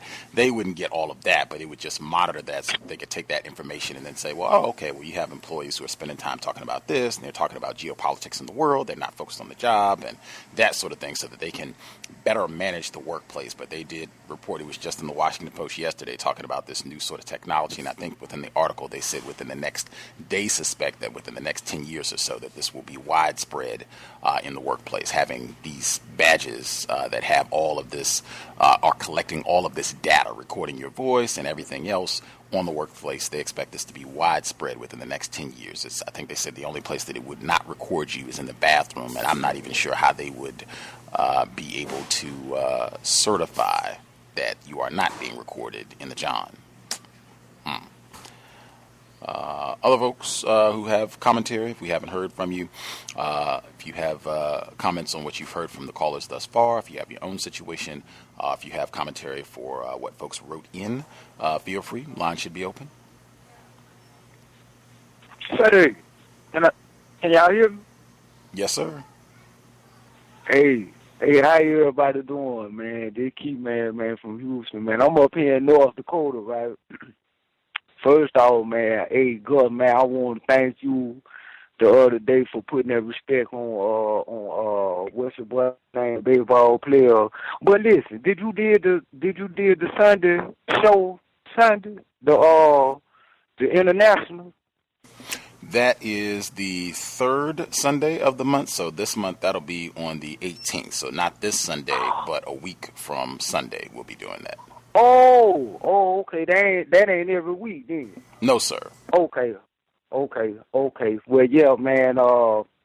Hey, man, I liked that, and I want to say, man, that we got to get that to everybody. You got to respect everybody. That's even the fans too. I ain't gay, but just like Nearly Fuller say, hey, man, ain't none of us men. So, and then it's the independent concept. So we all individual. Some people take things different, or it's hard on some people. All of us got different walks, So, but we do kind of got to respect everybody, you know what I mean? But I do not condone homo sex or anti-sex or none of that. And then I also wanted to shout out to that boy Rob, man, with the universe taking care of itself. Because, see, I said the same thing. I've been saying that for a couple of years, that, you know, if that the universe is just like the human body. See, you know, it'll heal itself in time. So, and then it take time, you know what I mean? Everybody, you catch a little cold or a little flu, and through time, without the help of European medicine, you're going to heal yourself. And then to the sister, the lady talking about the black females on work, man, all we could do is complain. You know what I mean? And I was call it because, see, what I have been going through since being up here in North Dakota. Right? See, I'm like this, man. You know, and I don't hate white people. Well, I can't even really say. I don't know if I hate them. I just look at them for what it is. They go for Mexican, Chinese, so-called natives, and to what Tommy was talking about, because I'm up here in North Dakota. The natives, they sold that land. See, they sold it. Now they trying to do something. They want to get some extra on it. But all that stuff what they showing on the news by these people out here protesting by them people, them white people ain't took that land, man. They sold that land. See, all these people up here dope fiends anyway. So they selling stuff for a little bit of nothing, but a lot of them got land. See what I'm saying? And I just be thinking about what would it be like for all these slave descendants to have our own reservoirs. You know what I mean? And we sitting on the land. Because, man, they ain't got nothing going on. But I think we would be happy in the same situation. You know what I mean? Because they got their own jail. But anyway, concerning my racism, it worked. I work for a uniform company, right? And this kind of go to what Rod talking about, man. Because, like, see, I'm the type of person where I look at, you know what I'm saying? And I ain't hostile, you know. I don't want to do nothing to nobody or nothing, man. But you're not finna make me be talking and just, you know, just being foolish. You see what I'm saying? So I look at everybody the same. Even black people, I don't even deal with black people at work, because I know how black people live around white people. You see what I'm saying? The average black person, right? So what I'm dealing with is a lot. See, white people study black people. See, they know a nigga that is paying attention. They know a little something. You see what I'm saying? Not even know a little something, but if you looking at white people a certain way, see, white people, they want to talk to me and yeah, you know, and all this and that. Now, see, I don't got no problem with good morning, you know, how you doing, or excuse me, or thank you, or I ain't got no problem with that. You see what I'm saying? But I don't want to be doing no talk. And then I got a slave job. See, I work, the first half I work outside by myself. I'm on a load dock, you know, separating stuff. Don't nobody come help me. Don't nobody come fool with me, right? So then it's like, now I could drag it and stay out there all day and, you know, just go home. But then you kind of say to yourself, the way I be thinking, where I don't want to crack it and say, okay, well, you know, he moving slow or it take him all day. So I just work, you know, a good, my pace. And then I end up getting finished. So then I go inside the plant and now I'm helping everybody else. So it's like, hey, go over here, or hey, help over there, or do this. You see what I'm saying? And I ain't got no problem with that neither. But I just like to work. You know, I just want to go to work, man, and get my little check and come home, right? And I see that the white people have been trying to talk to me. You see what I'm saying? And so, the way I am, I ain't going to say nothing. You know, you talk or whatever, but then when you finish, I'm gone. I'm going to shoot off, you know what I'm saying? And they see it.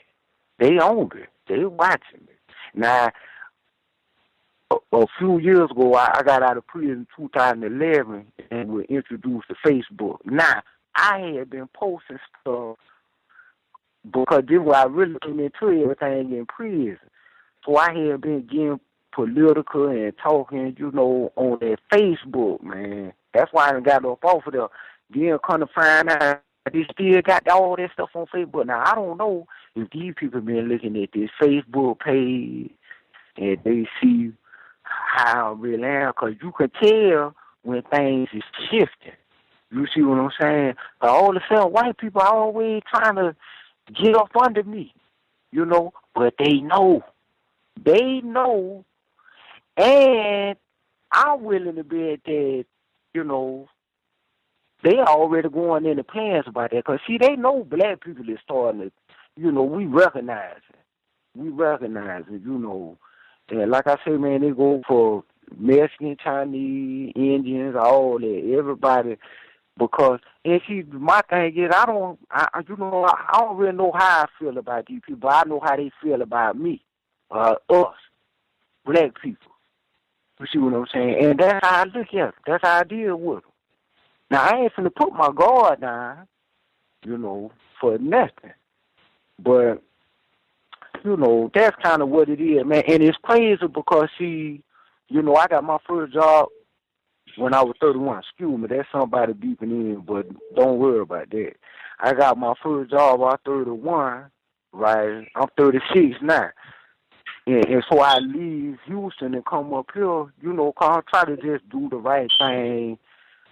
Man, white people don't care nothing about that. They don't care nothing about you just want to just work. Because you already a slave. I'm already slaving. And so it's like, man, you come up here, all you want to do is just work and take care of yourself and your family, and that's it. But it's like you got to, and see, that's my thing. I don't know how to talk and interact with them. You see what I'm saying? Jackie Robinson. That was old boy's name. When you heard the show on by Jackie Robinson, somebody was saying, man, you got to have a face for the white man and your own face. You see what I'm saying? I ain't got it. I got the one face. But, man, yeah, hey, man, hey, and that's it, man. Hey, Gus, man, you gon' cut my line off, but, man, if anybody got anything for somebody like me up here, man, shoot, I'm listening, man. But you can go ahead and knock me off, man. I'm going to keep listening. Appreciate that. That is definitely, in terms of white people keeping an eye on you on the job. And in fact, not just on the job, because I thought the portion where he was talking about Facebook, I thought that was extremely important. Dr. Cambon has mentioned that repeatedly, and within the context of workplace racism, I know his recommendation was to get rid of Facebook completely. And saying you do not want any of these social media accounts, particularly if you are using the name that you're going to be using on job applications and what have you when you go in, if you're trying to get a job and what have you, that's just going to be what it is in terms of if they got security badges and what have you that record your voice and have all that data stored for your employers to review and to track what you're doing, what you're talking about, even your heart rate and what have you. That's what they were talking about in this article. You certainly know that your social media accounts are going to be monitored, and you're seeing more and more of that, where even whites are getting in trouble because of something that they put on Twitter or Facebook or whatever the case may be. Really be mindful of that, and I would just go ahead and, particularly, like I said, if you're on Facebook or whatever, and you're under the name that you are using on the job, that they're probably watching that. I certainly would not encourage you. Do not be friends or what have you with folks that you work with, and if you're going to be on Facebook talking about racism, or if you're talking about the election and what have you, and talking about whatever with Donald Trump or Hillary Clinton, I would just assume that they're watching all that, probably communicating amongst themselves, Oh, wow, he was, saying this on Facebook, and he was talking about, the shooting Alton Sterling, or he was saying this and talking about Hillary Clinton is racist, or whatever the case may be, that sort of thing is happening, and that might be used to get rid of you or to deny you a promotion or a job or whatever the case may be. So really be mindful about the way that you utilize social media if you're going to use it at all. Again, as I've stated, I would for sure not check it on the job if you have accounts set up so it's not connected to you and they're not going to be able to trace. You don't have pictures of yourself on there and what have you. I still would not use it on the job because I would suspect that you're going to have people that are looking over your shoulder and checking if you're checking on your phone or that sort of thing. I would do that in your own time away from your job, just because you really cannot. You do not want to be caught underestimating the amount of surveillance that whites are conducting on black people all the time. So just really keep that in mind. Actually, before I even get to other folks, we had, as I said, was a lot of people wrote in commentary. I'm trying to make sure I get all these in before we wrap up. Other person wrote in. They said, after listening to last week's question about resigning from work, I wholeheartedly agree in giving as little information as possible when leaving a job. I'm a black male teacher, and I found the amount of racism practiced in the school setting to be out of control. During my tenure in the last school that I was in, which was a middle school, there was a drive-by shooting incident that occurred in the schoolyard at the moment in which I was teaching. I had all the students get down, and when everything cleared up, I had them get inside as quickly as possible. After this incident, I alerted security in the school, and I alerted the principal. Some students were understandably hysterical and traumatized after the event.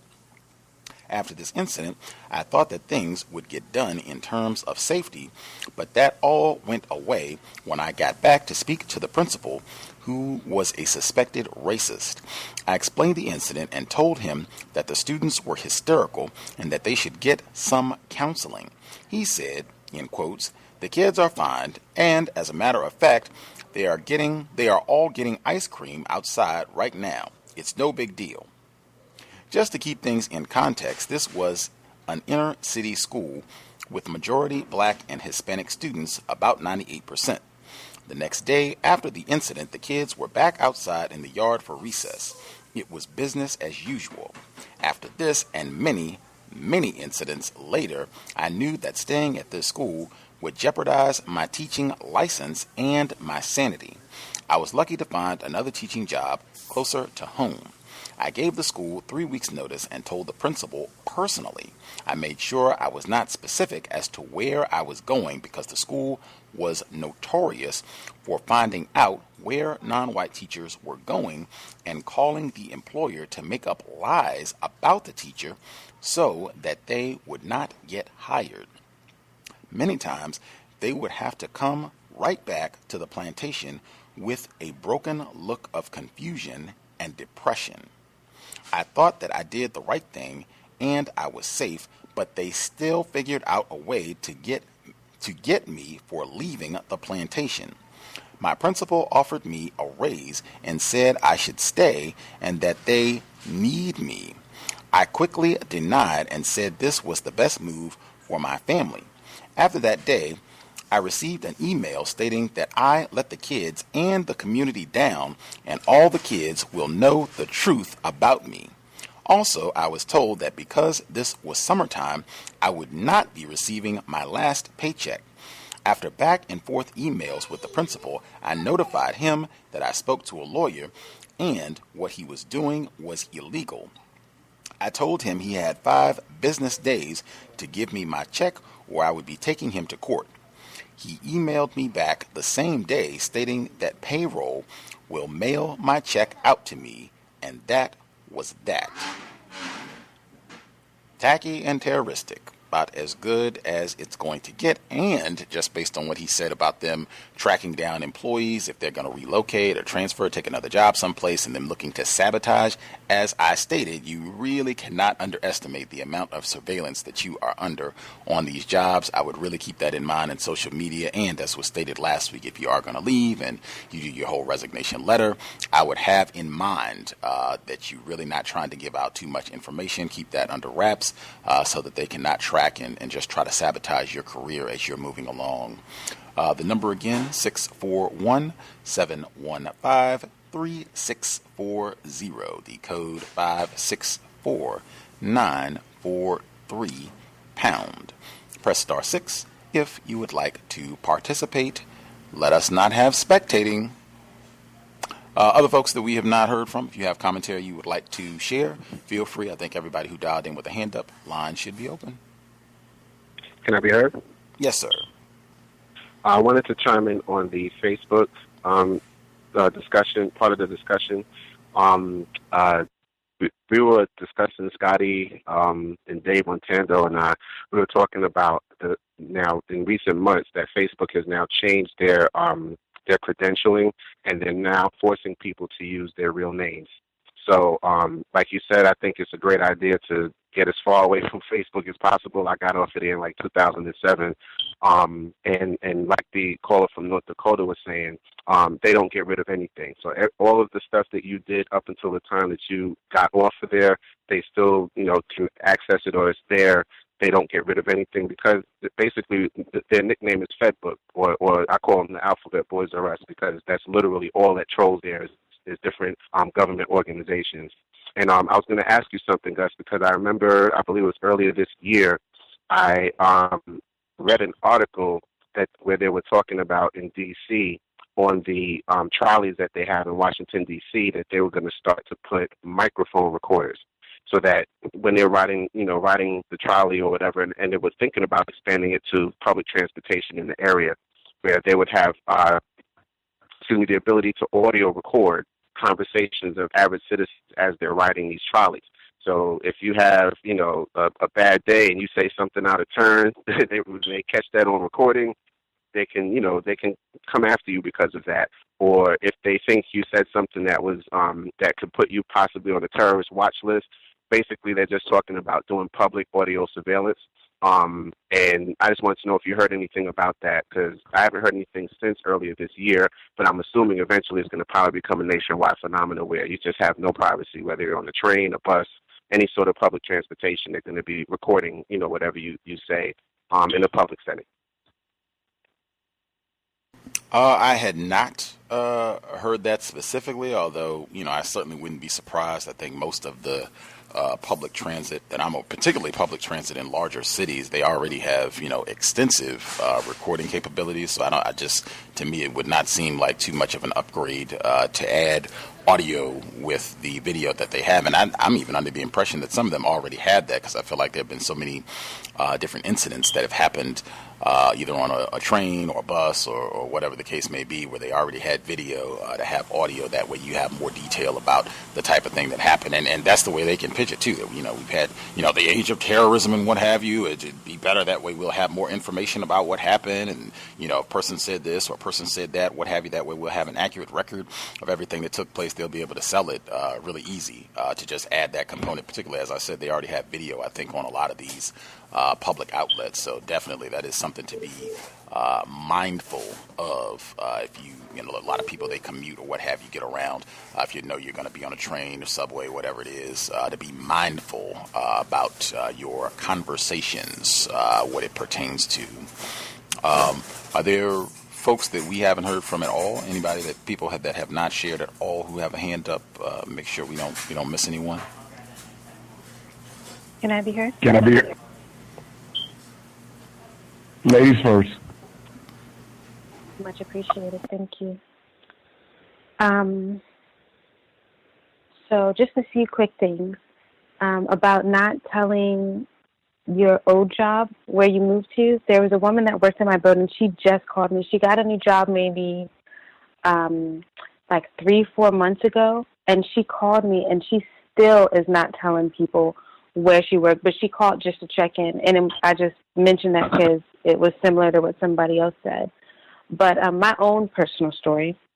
And I hate that it's like you can't, like, I like social media. Let me just, be honest about it. Like, I do like it, and it bothers me so much because I feel like it could be a really good tool or be effective for us and it is effective to, like, share information or videos or just anything. And you just can't without fear of like what it'll cost you if somebody else like gets a hold of it. The first thing I do when I get a job is find everyone that I work with and block them. But anyway, that's not really being codified in anything. It's hard. Like, I do like social media. But anyway, my own personal workplace racism story is I'm concierge / property assistant in a commercial property building in Washington, D.C. So it's a very small office. It's just myself. I am a non-white black female and 2 white males in the office.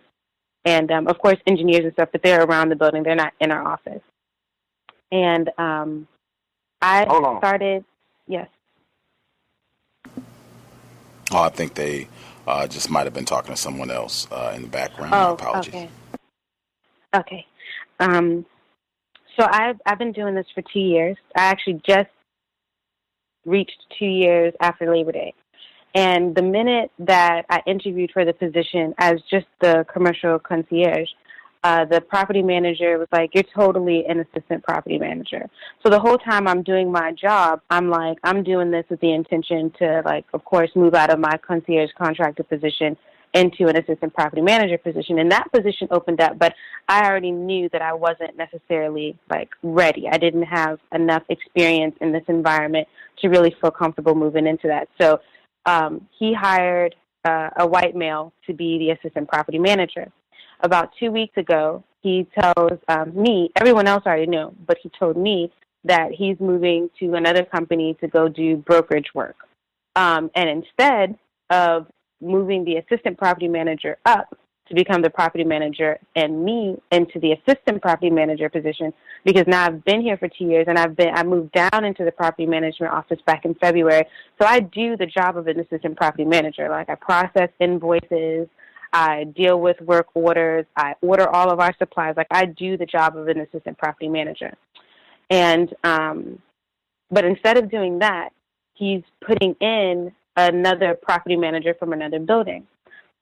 So today is his last day in the building. So we go out to lunch. And, like, there's been jokes all the time because about 2 months ago, after they were drunk, they invited me out to this meeting, and I'll just be transparent and honest. I got drunk too. And I had a terrible, terrible, terrible experience. Like, nothing sexual or anything. It was just horrible. It was just terrible. And I was like, you know what? I got to reevaluate this relationship with liquor. Gus is always saying stop drinking. So you know what? I'm going to go on this whole sobriety kick. So since then, like, they knew about that experience. Like, I came back and was just, like, talking about it, like, very openly. Like, I couldn't believe that even happened. I'm never drinking with you guys again, blah, blah, blah, blah, blah. So now that he's saying that he's leaving, he's all, like, been saying it all the time. Yeah,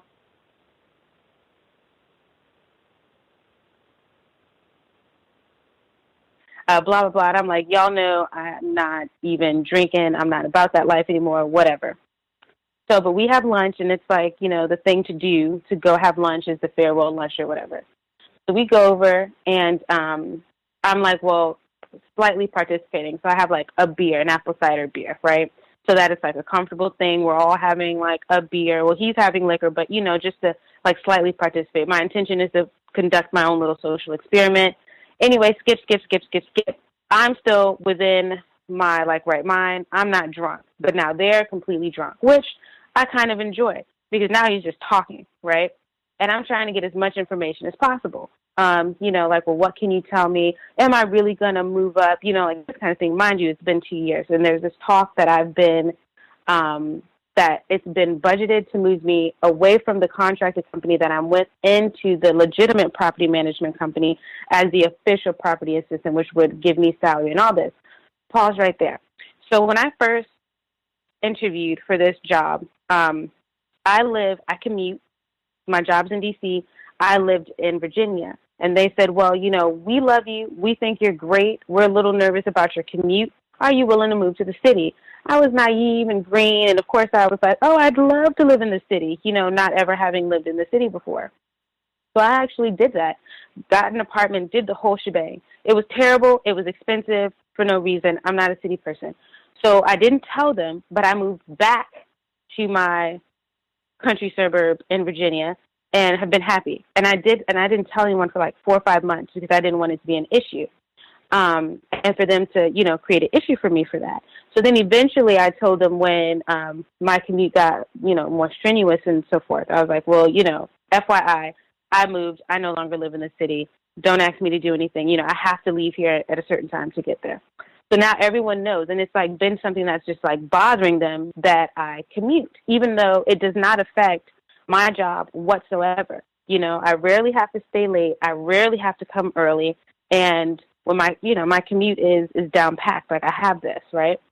So anyway, catches me in the cafe. This is before lunch to say, well, what do you want? Like, how much money would you want to move back to the city?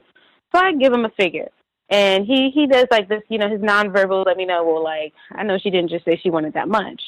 And he was like, well, you'll be in the lower, if this happens. There's always that clause like if. And I don't understand for something that's, if the fiscal budget's been created, why is it this constant if? Like, just tell me, is it going to happen or not? But they always want me to feel so like, like I'm supposed to do all this extra for this. And I'm not. I'm totally, like, not doing that. I'm done. I'm tired. It's too much, right?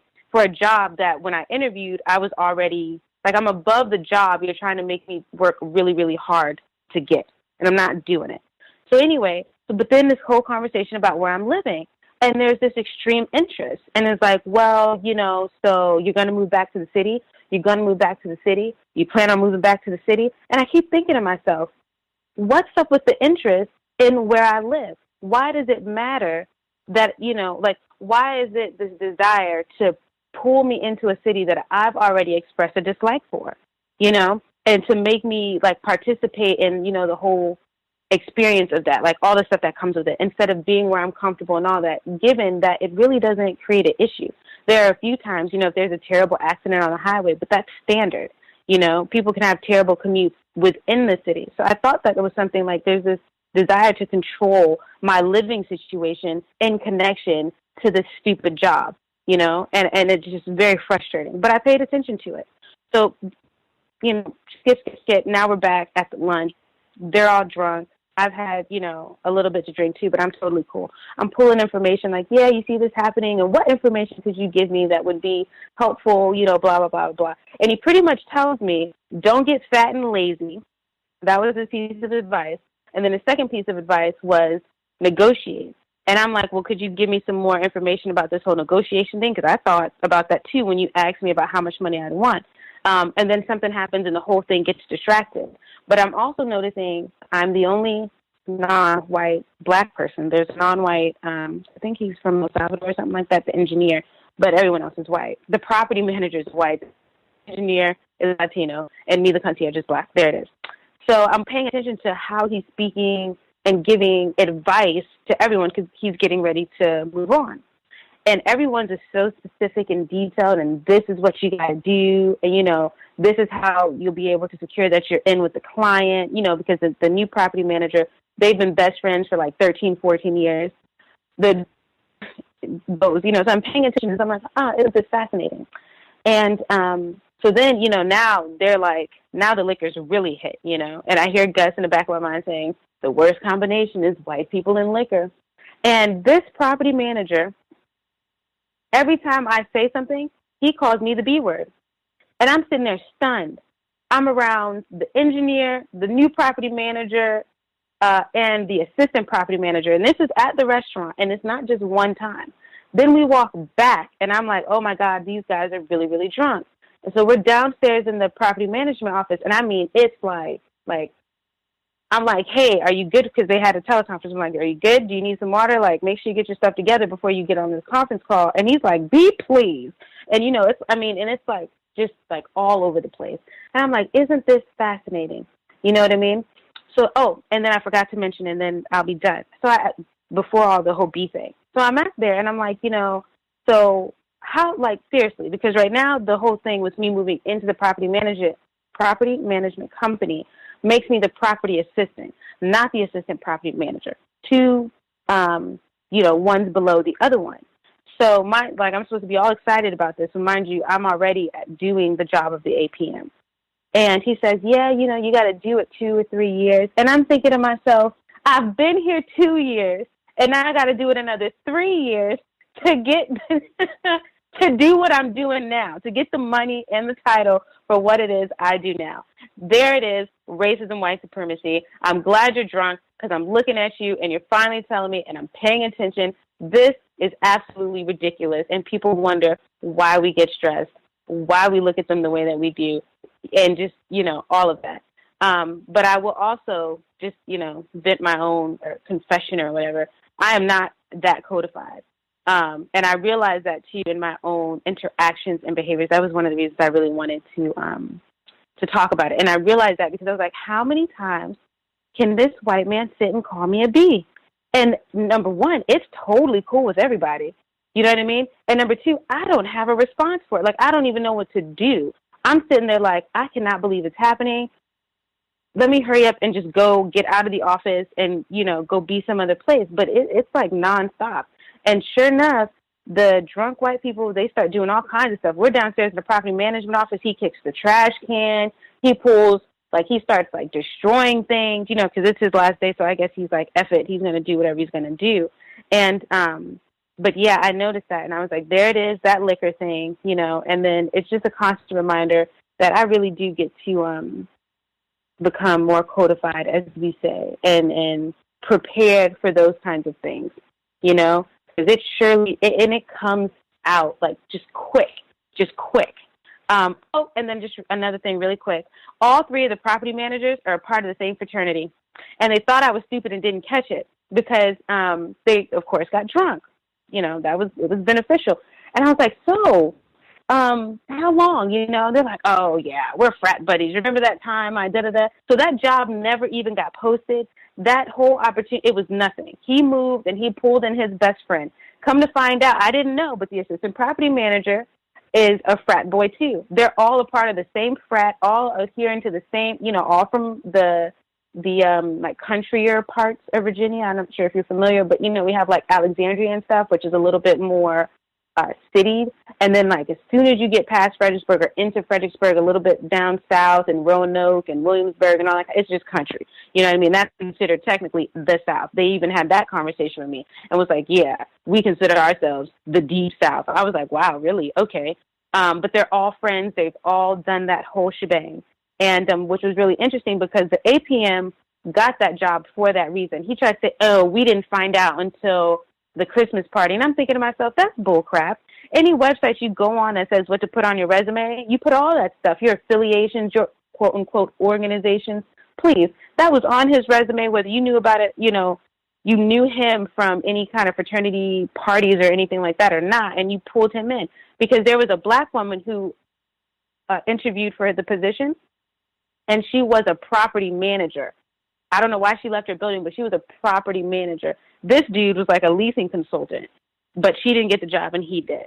So I was like very happy to know that like really that's how this really, really, really works. And, racism and white supremacy really is a system that they don't come out and say it like that, but that's exactly how it works. They really take care of each other like that. Whether the person is qualified, educated, articulate, comes off well, personable, anything, it doesn't matter. They'll just make sure that they look out for one another. And then this final thing I'll ask, because I wanted to ask Gus, if you had heard of this person, this mixed guy came up in the conversation, and they were like, oh, we didn't know you listen to podcasts. And I was like, are you kidding me? Like, what? I guess podcasts, only white people listen to podcasts, huh? And as soon as they said the Gladwell, his Malcolm Gladwell, I had never heard of him before. But as soon as I looked him up, I realized, oh, he was one of those, mixed people who really are white identified, not black identified. And it was so funny because he like revises history and like racism, and I kind of read some stuff, and I was like, this is what these people are subscribing to or listening to, thinking that they're like not racist, and then putting it in my face as though I'm supposed to be like, oh, that's so cool. Look at you listening to your podcast about racism from this confused person here. But anyway, at any rate, I do appreciate y'all listening to me, and I am making a renewed commitment to become more codified in my responses and dealings with these white people. Thank y'all. Have a good evening. Wowee, spectacular. Roanoke, shout out to Roanoke, VA. Number one, when you started off and you were saying, you didn't know if it was codified or not, if I remember correctly, about blocking the folks on Facebook. So I thought that was pretty codified. I don't know if that would completely impede your white coworkers' ability to snoop on your social media activity, but I mean that sounds like going down the codified lane, in my opinion, to just kind of look out for that sort of thing, so that they to try to just do what you can to protect yourself, so that they're not spying on you and looking at your feeds and what have you.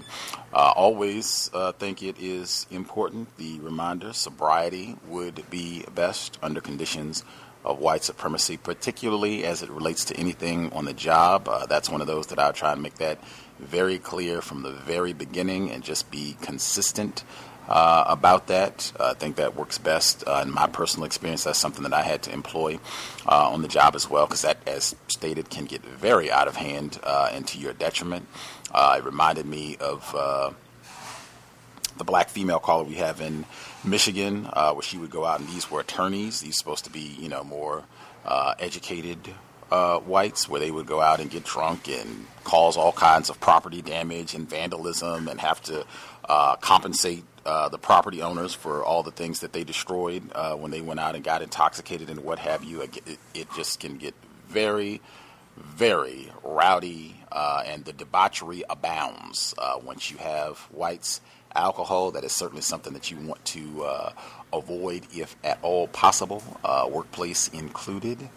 I thought with the whole moving situation and them trying to be in your business about getting you to move back to the city and what have you and all that, I think that racist, that is a major part in terms of just being manipulative.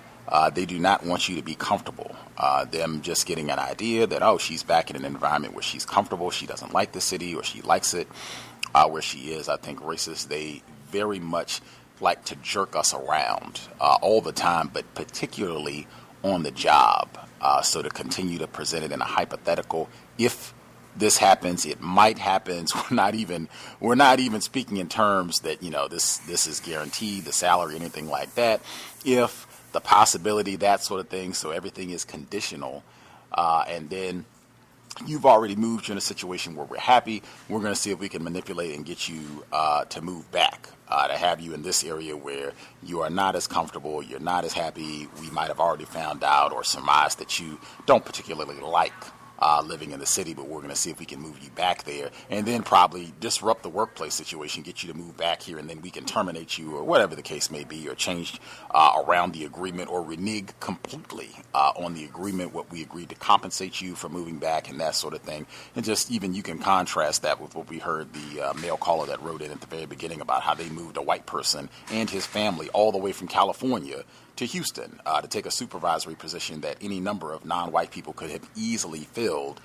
They moved him halfway across the country to get this nice, easy, cushy job. They do that sort of thing for whites all the time, and it wouldn't surprise me if he was in a fraternity. That's one of the major ways that they practice racism, white supremacy, in terms of whites just looking out for their buddies and pals and family members and what have you. I think it's even common knowledge that a lot of the job openings and what have you, they are not posted.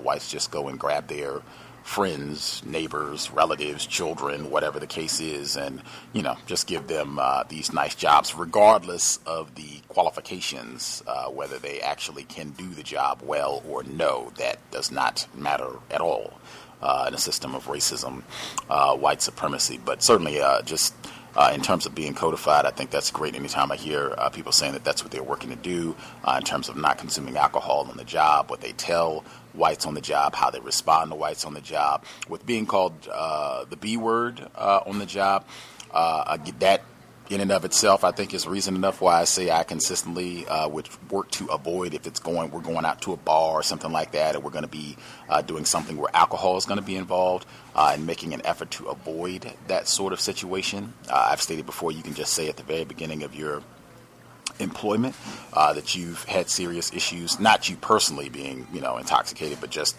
it's been an issue with people that you care about, having substance abuse problems, and that you're very serious about alcohol and avoiding those type of environments. That's something that you take very seriously.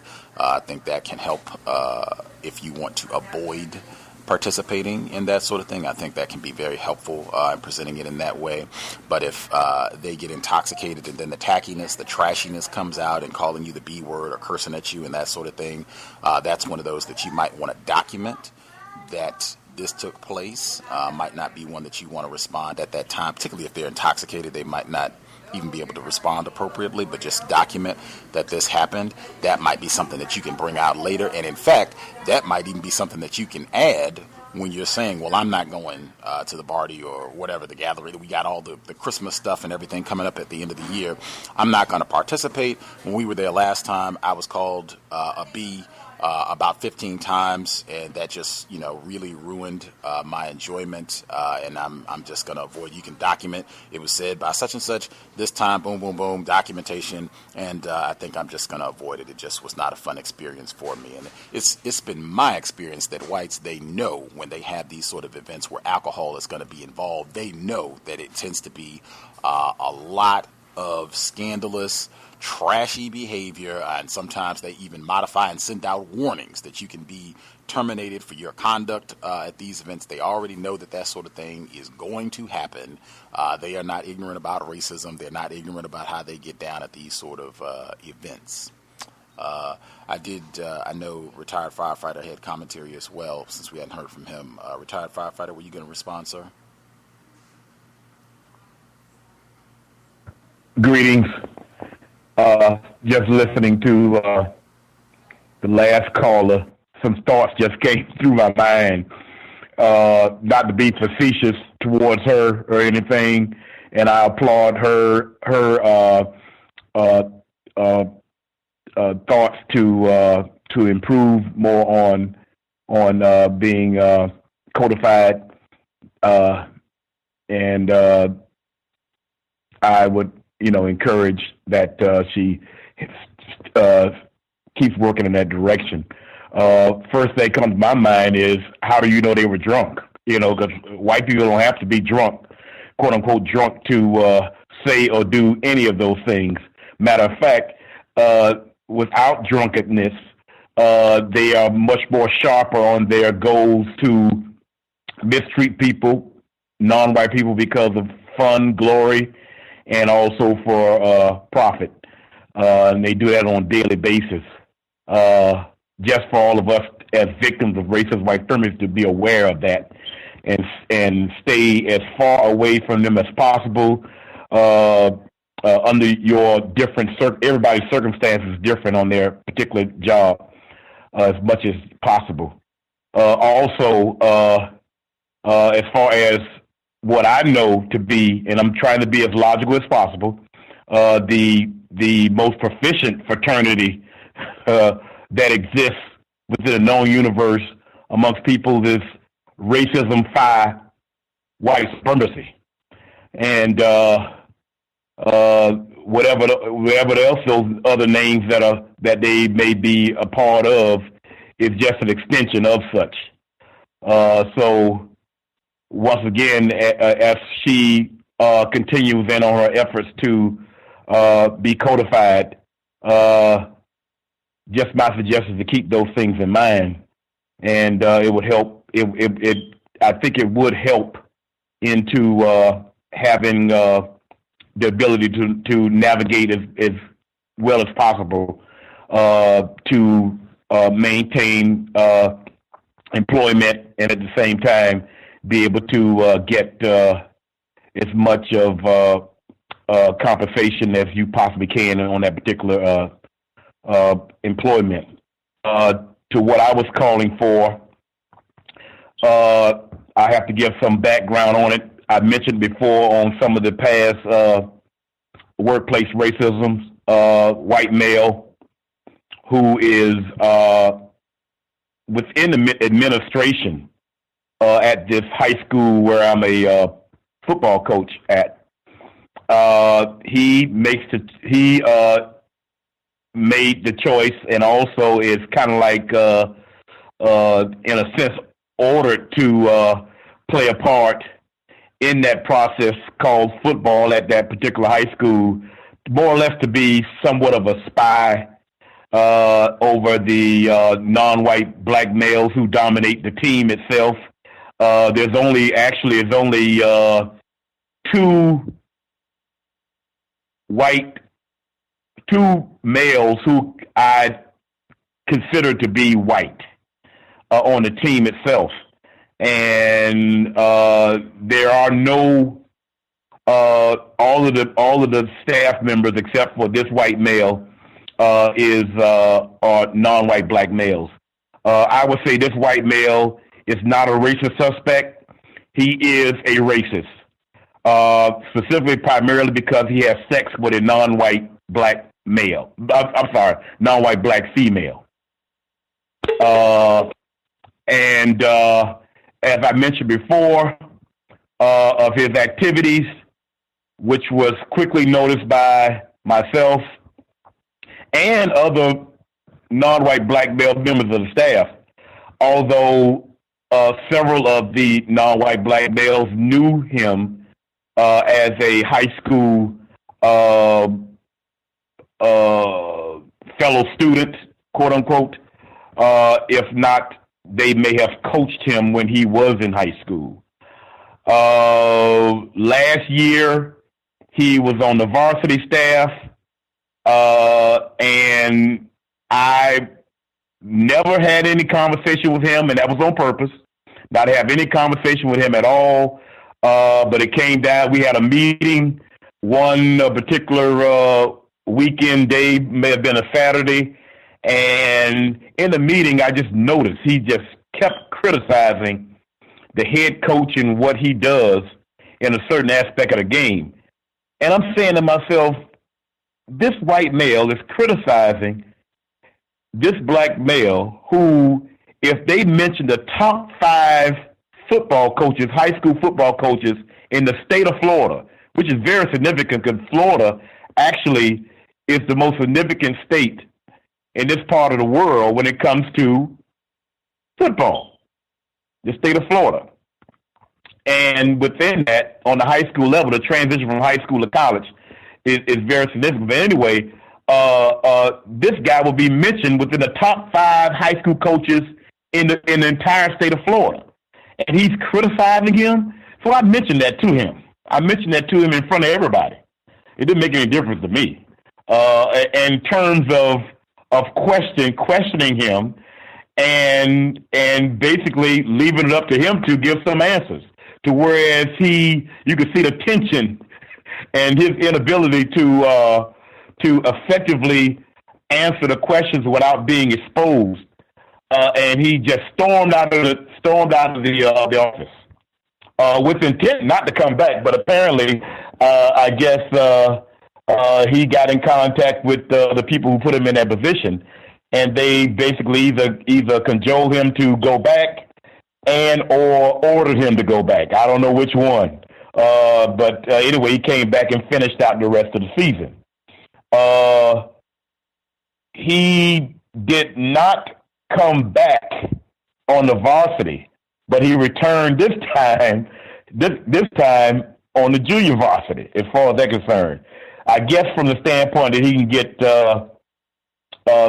separation, I guess, but at the same time get the job done that he was asked to do and probably what he wants to do.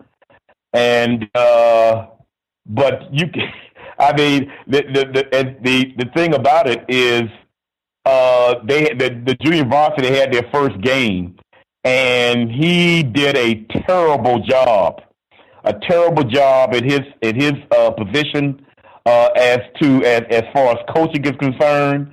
It was obvious to a lot of people. And mind you now, this is the same person, as I mentioned before, that last year he had the nerve to criticize one of the top high school football players in the state of Florida, black male, but yet he does this. He does this particular performance in front of these children, and it was at a stadium, so in front of a lot of people, other than just the high school children but their parents and everybody, as far as they're concerned. So just stay tuned to further behavior as far as they're concerned. I wish it was some means to get rid of him. I don't think it is, unless he wants to go for whatever reason.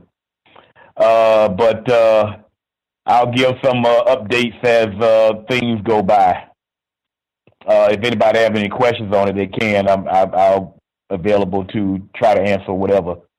But thank you for listening. For sure. Our caller in upstate New York, if you had commentary, you should be with us as well. Hello, may I be heard? Yes, ma'am. Hello, everyone on the line. I just wanted to give an update about my new job.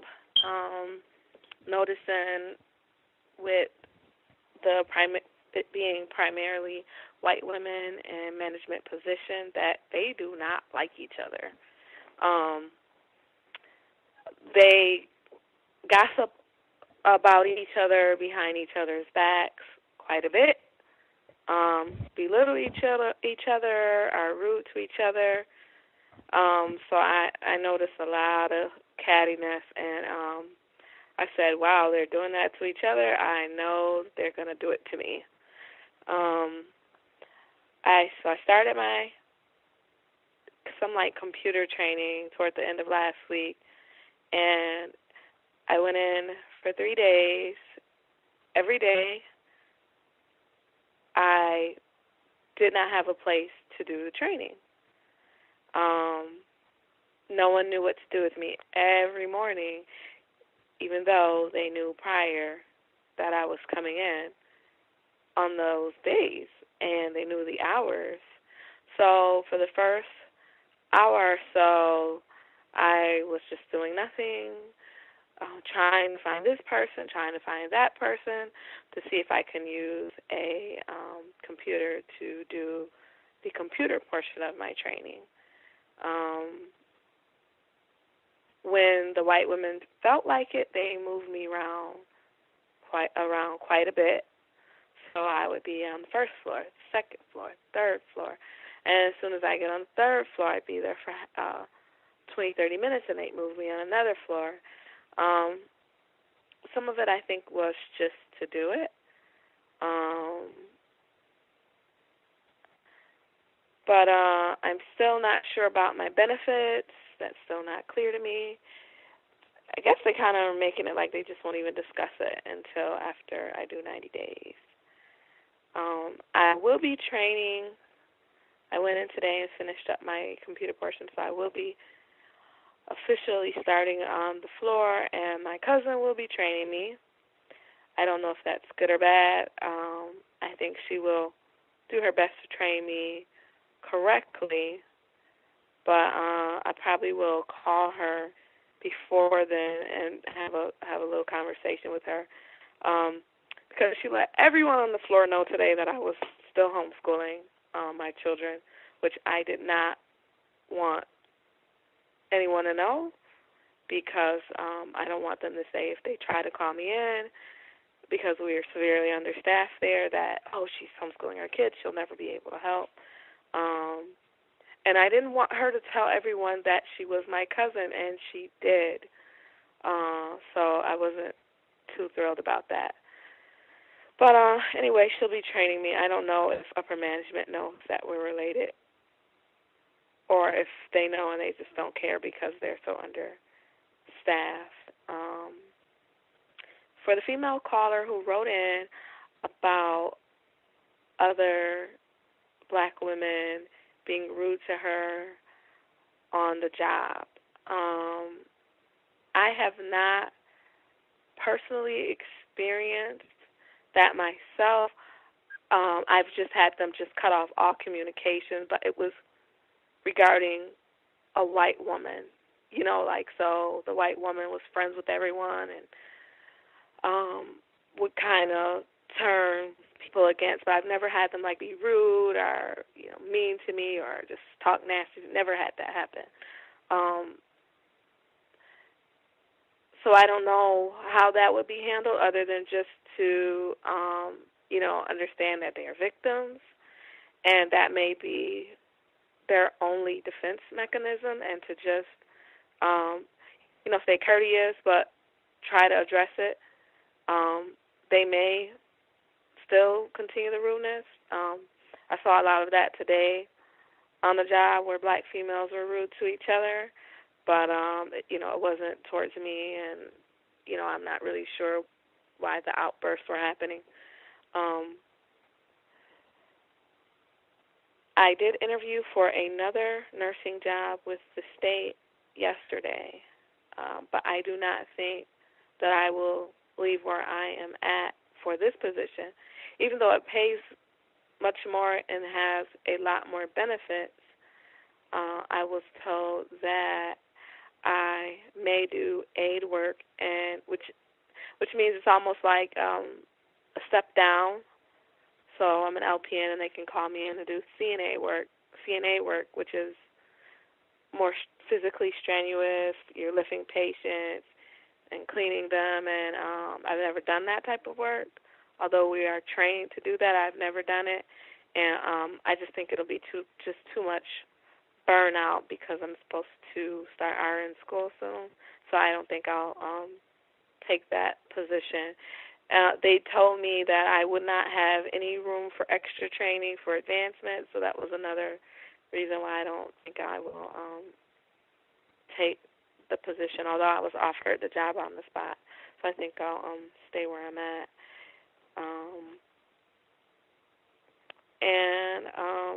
That was it. Just a lot of this, people aren't organized with the training, and white women just moving me from here to there whenever they felt like it, and just they're almost like, it seems like they have a disdain for each other at this particular workplace. They literally curse each other out, these white women.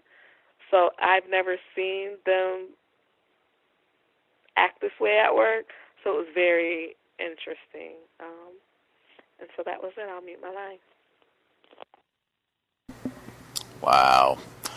We certainly, if other folks have commentary on what they heard from retired firefighter lady in New York, or any of the other folks who participated, but just from, I guess even to get retired firefighter, I think I touched on that at the very beginning of the broadcast. It does not matter how exceptional you are at your job under the system of white supremacy, you should just expect to be undermined, harassed, nitpicked.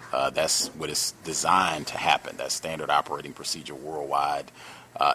President Obama on, everyone else included on the plantation. With a lady in New York, I think in terms of racists mistreating other racists, that's something that I do think is significant, because I think a lot of times we think that they all love each other, and even though we just said that they will hook each other up with jobs and that sort of thing, that is true. But certainly racists have no problem quarreling, bickering, fighting, even sometimes physically with other racists. And I know I have seen that on the job repeatedly throughout the years, where the gossiping, the gossiping and quarreling, arguing, fighting, there's just tons of that happens on the job. And I think the most important thing, and I think you already stated it, lady, just if that's how they're treating each other, as a black person, I know it will be exponentially worse when it is directed at me. And if anything, two individuals on the job, race soldiers, that have been bickering and squabbling for years, it could be, they can unify and find camaraderie around mistreating you as a black person. So I think that's very important to keep that in mind, and to not, get pulled into sometimes thinking, oh, well, I will side with this particular individual, and this one is cool, or I don't like that one, so I'll side with this one. That's probably not going to work out in the end to your advantage, because we are still in a system of racism, and they understand that better than us. Unfortunately, the moving you around. I think I stated that already in this program in terms of just jerking us around, whether it's you getting moved around from different geographic locations within your city, town, county, parish, state, whatever it is. I think there's a lot of that. And even on a micro level, being moved around in the facility, where you could be moved from this floor to that floor, or requiring you to get special authority to be able to move your desk around or to move furniture. There is a lot of that within the system of racism, white supremacy. I think we've talked about that before, and just a lot of it, as I said, just to be domineering, just to mess over you, and to show that we demonstrate that we have complete authority over non-white people at all times. I think that's one of the staples in how all of this operates. Probably was a good idea to make an effort to try to share as little information as possible, but if your cousin was not as codified and that information got leaked, you just do the best you can in moving forward and trying to make sure that you don't give out more information, and maybe even you can have a conversation with your cousin. I don't know if you did or not already, but in terms of, let's try to not share too much. These folks are not our friends. This has already shown itself to be a very toxic work environment, so we want to kind of keep a lid on things. We're not, these are not our homies. These are not our friends, so there's no need for us to divulge a lot of unnecessary information with these folks. If there are other folks that we have not heard from, if you have commentary, you should dial in now, not wait till the last minute. Any more suggestions on how to deal if you're a black female on a job and you are being harassed by other black females, how to neutralize that would be appreciated. And we had one other person who wrote in the other commentary that was written in. Let's see. This one just came in today, just before we came on the air, actually. And I don't know if this person called in or not, if they want to offer any additional details. They said, let me give you a little background on the situation. I work in a professional office setting here in Dallas. I've been growing my goatee beard for about 8 months now. There are also white men in the office who have grown big, long beards. I am the only black male in the office who has a beard as long as mine. It has grown about 4.5 inches, and I grow it for cultural reasons. So yesterday, I was in line in our cafe for breakfast. I was standing behind a suspected racist white male and female. I knew the white male, but I did not know the white female. The white male turned around and said, "Man, how long are you going to let that thing get?" I said, "Come again?" I heard him the first time, but I wanted to see if he would ask again. So he repeated his question, and my response was, "However long Doug and Bill let theirs get." Doug and Bill are also white guys who have full beards just as long, if not longer, than mine. So then the white female turns around and reaches for my face. I saw her hand coming at me in slow motion. I proceeded to dodge her reach like the Matrix. She gave me this awkward look like, "Let me pet you, nigger." Keep in mind, I just turned 30, and this white girl looks like she just turned 21. I say that to say even when the white person is young, they still look at an older black person as beneath them and in a submissive role. She asked me, "What's wrong?" And I said, "You were reaching for my face." And she said, "I was trying to feel your beard. It just looks so soft." So my response was, "No thanks, my wife would not like that." So the white guy starts to laugh, and by this time they are ordering their food. After she finishes ordering, she turns around again and says, "Oh wow, you're married? How old are you? You look too young to be married." I said with a straight face, apparently old enough. I guess she got the vibe that I'm not with the BS, so she asks me what made me start growing it. So I just told her it was cultural. I didn't get deep into it or even care to. She gave another awkward look, and she shook her head and moved to another line to wait on her food. A black female from another company who had saw the whole thing touched me on my shoulder and whispered to me that she liked how I handled the situation. She expressed that she wasn't as patient. She said she didn't want another woman touching or grabbing her husband's beard either. We both started laughing. Now that I live in a world of racism, white supremacy, so I know not to assume that I can do whatever a white person can do, but I check the manual and nowhere does it say I can't grow a beard or how long. So any advice on my codified responses, I will try to dial in this evening. End of transmission.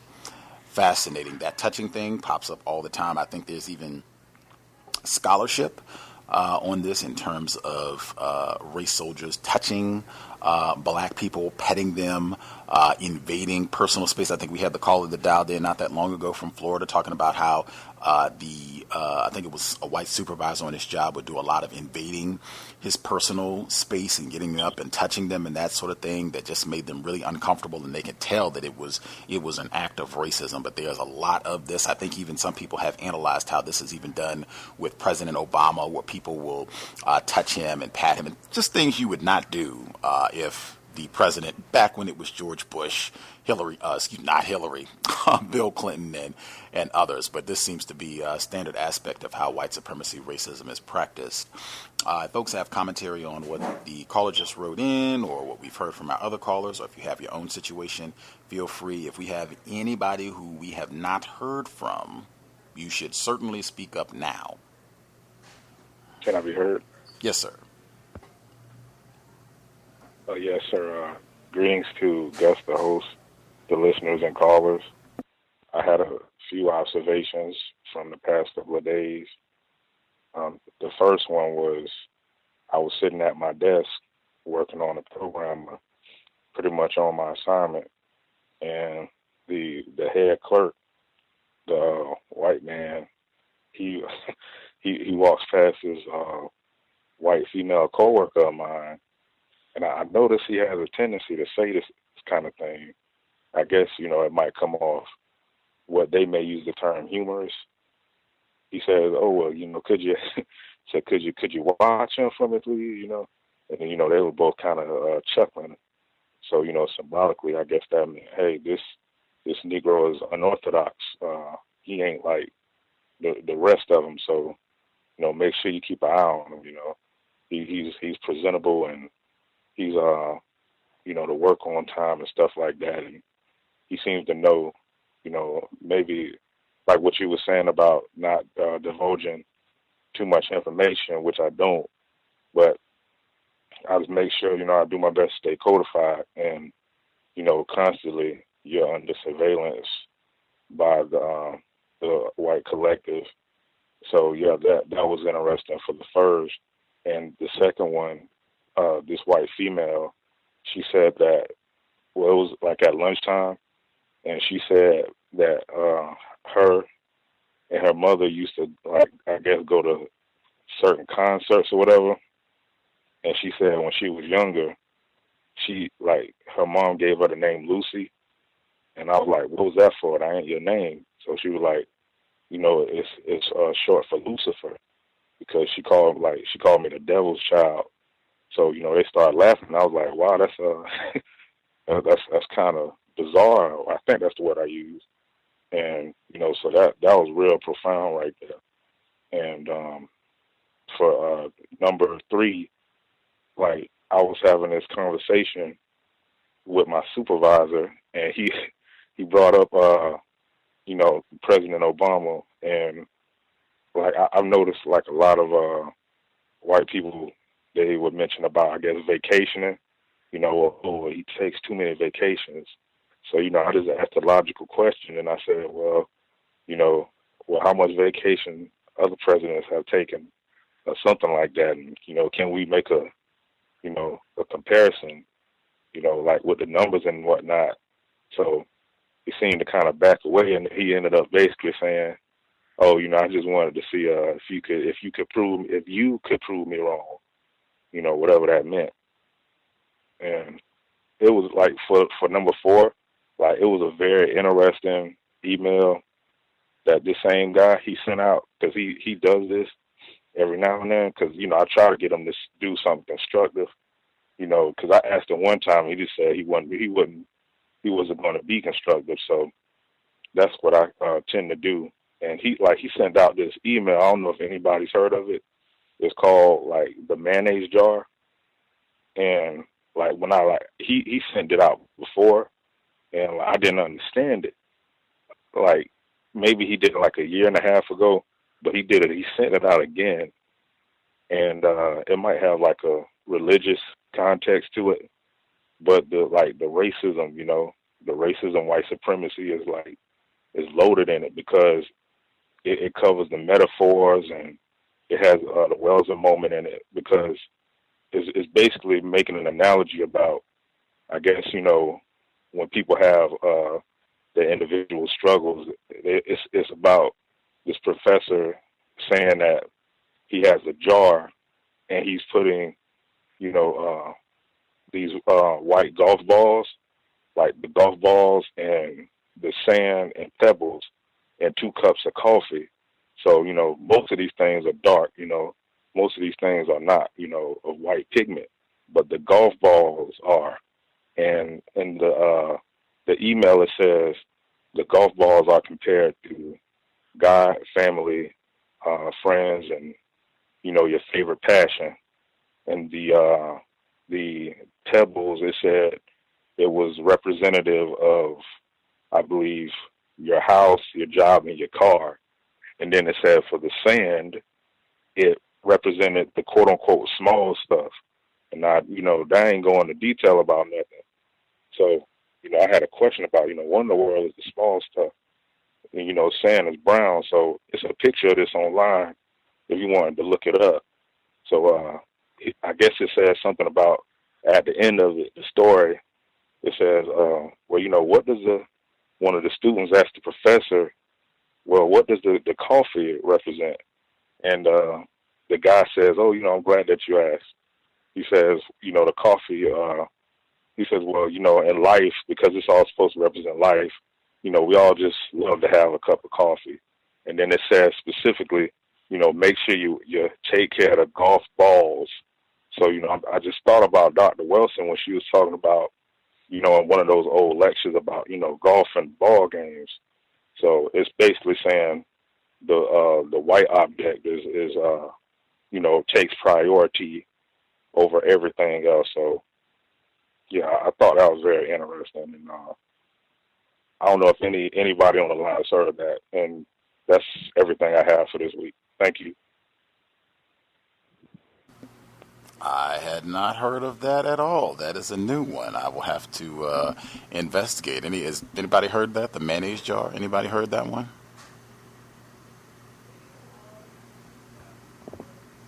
What about it? The mayonnaise jar. Has anyone heard that? It's supposed to be some sort of metaphor for life. I think as he explained it. I'll take that as a no. Okay. I think I have it. The mayonnaise jar and coffee. I think I have it on. I'll post it so y'all can check it out. But yeah, I had not heard that one either. But that certainly does sound like Dr. Wellsing would have had a field day with that one. And Herbie, okay, they got it looks like it's a whole little. It looks like it's got a whole little poem with it. I'll post it on Facebook so you can check it out. So you'll know what he's talking about. I had not heard of that one before. That's why I said a lot of things you can just be paying attention on the job and just asking questions and learning, have them explain things, and you will be getting a lot about racism, white supremacy. You can learn things about your job, learn things about racism simultaneously. The anecdote about the Lucifer thing was pretty constructive. Or interesting, if nothing else, as well. This white woman's mom saying that she called her Lucifer, or Lucy, short for Lucifer. That is fascinating as well. Other folks have commentary on what we have heard thus far, or if you have your own anecdotes that you would like to share, feel free. Can I be heard? Yes, sir. Good evening, Thomas Smith in New York again. First I wanted to say, I wish the firefighter was my football coach in high school. I had all white coaches, and I only had 3 names in high school. It was, goddamn Thomas Smith, or goddamn Thomas Smith, or goddamn Thomas Smith. That usually when I made a good play. And that was it, and that was my high school experience. So looking back at it in hindsight, I'm like, wow, I wish I had a black coach like you. The social media, anything that whites give us for free, we need to watch out. All these social media sites, and from what I'm learning, also these apps, they all have an agenda. That's why they're giving them to us for free, And before the cell phone, the only thing they gave us for free was AIDS. So just be careful. And look at who owns the mainstream media, and then look at who owns the social media. It should be very revealing. Just look at the names, same people. The lady who gave her a scenario from work, the property manager, man, I just cringed hearing her story. She's so lucky because I kept thinking, man, this is how easy it is for a black woman to get raped by white men, whites and alcohol. He started calling you bitch. He kicked over the trash can. He sounded like he turned into Ryan Lochte. It's just, I just hope that you really do codify going forward, because that could have turned tragically wrong. And just like no one spoke up or tried to defend him calling you bitch, they also would have covered up whatever tracks he would have did, or they would have did if they tried to sexually do anything to you. So we didn't see nothing. So just be very careful going forward, and I'll mute my line. Thank you.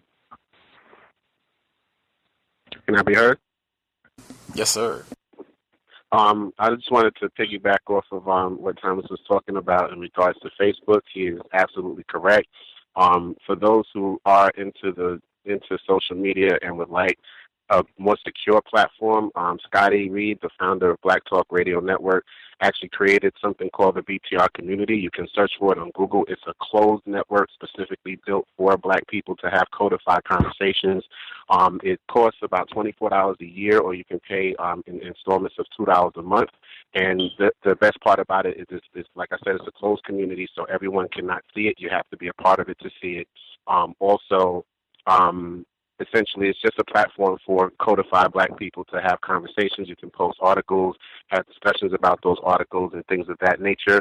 And also it just gives you that understanding because there's no commercials, so it's completely paid for by those subscriptions, which are extremely reasonable in my opinion. And essentially you're not going to see like ads for big companies or corporations. He doesn't get any money from the government, so there's no, alphabet boy trolls in there looking to, arrest you because you posted something that they deemed offensive. So it's just something I wanted to toss out there. And if you wanted to look it up, you can look it up under BTR community and just put it in Google. That should be like the first thing that comes up, or it should show up on the first page. Thank you, and I'll mute my line. Can I be heard? I'm sorry. One last thing. I just want to say I'm actually a member, so just to let you know, I'm on there too. It's not something I'm talking about that I haven't invested in myself. Thank you. I'm sorry about that. I'm firefighter.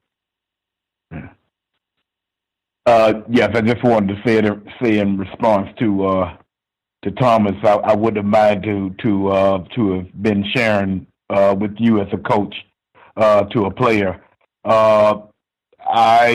Being that coaching wasn't the profession that I made was getting compensated for on a majority basis. I kind of like in position to be picky about where I went. I've only had one occasion, whereas the person in charge directly, anyway, was a white person. And that was when I first started coaching back in 1981. Ever since then, every last quote-unquote head football coach that I worked with was a black male. And the vast majority of the staffs were black males. The lowest percentage was about 95%. For the most part, it's all black staffs. I've participated in getting hundreds of black males into college on scholarship. We have a goal. We have about right now. We have about maybe I would say right now maybe 10 to 15 of the players on our team, on our high school team, that are top recruits, meaning that they have multiple scholarship offers, and these are some of the goals that we have, and the reasoning on why we're out there coaching in the first place,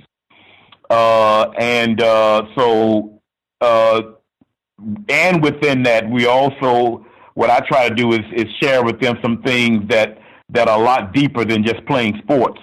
I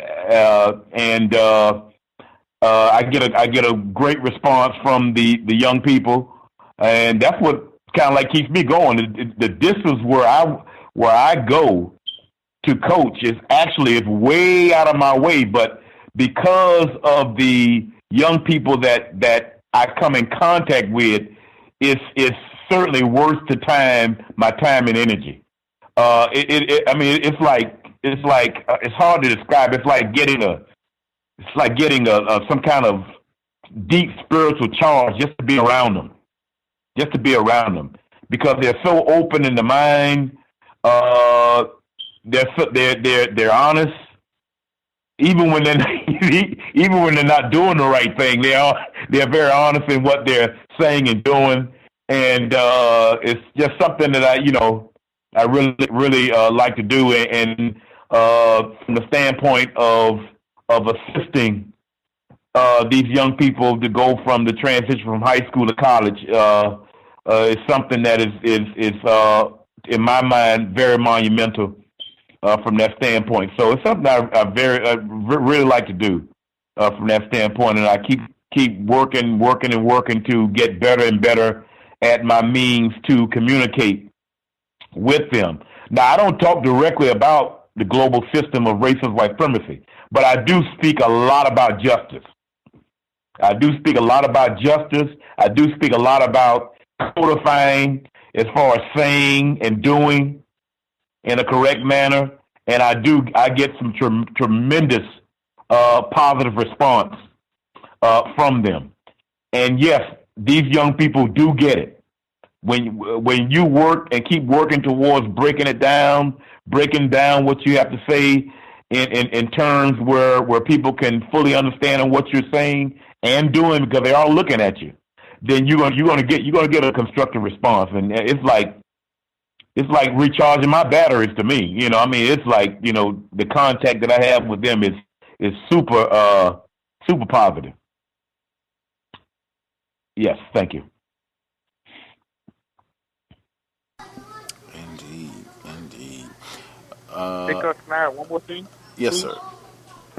I work with a black female, the only one left at my job now, and she was telling me that her cousin is a black entrepreneur, and that kind of got my antennas going, because you always say you want to hear from black entrepreneurs. But she was trying to start a website called Kumbaya, Kumbuya, and it was going to be a social media site where black people could log on and find black doctors, black electricians, and handymen, if they didn't want to use the white people. And I thought I asked her I gave her the information and said, could she pass it on to her cousin to call in, but I doubt she did tonight. But I just thought it was a very good concept and interesting. And she left, she's saying that she's having a hard time finding people to invest into this and back it. And she left the website, an email for people. But, that's only if you wanted me to give it out. But I just thought that was a very good concept. I'll be my line. Interesting. If folks want to check that out, you have the information. Follow up, and you might even have some folks who would be down to support her and getting the website, getting her endeavor, getting it rolling. But I touched on that at the very beginning of the program. We were talking about black entrepreneurs and being self-employed, that it is much more difficult for black people to do that because of racism, white supremacy, and even once you get your business up and rolling, you're still going to have to navigate, deal with racism, white supremacy. Why I encourage, if we have black people who are quote-unquote self-employed, dial in, share your experience, just to dispel that notion that if you are, as they say, working for yourself, that will end your problems with racism. It will not. Other folks, we have last few minutes. Other folks have commentary they want to make sure they get in. Yes, I don't know if I heard somebody else. You can go ahead. I'll wait. Oh, okay. I just wanted to say right quick because I forgot. The writer who was mentioned about the beard incident, I think was right on the mark. Razor sharp, codified response. Part of me in the mind was thinking that by him sticking his hand up, it should have caused her hand to break a finger or something like that. But that's probably not the most correct thing to have happen. But he did get the message across, and also from his codified responses to the questions that were asked.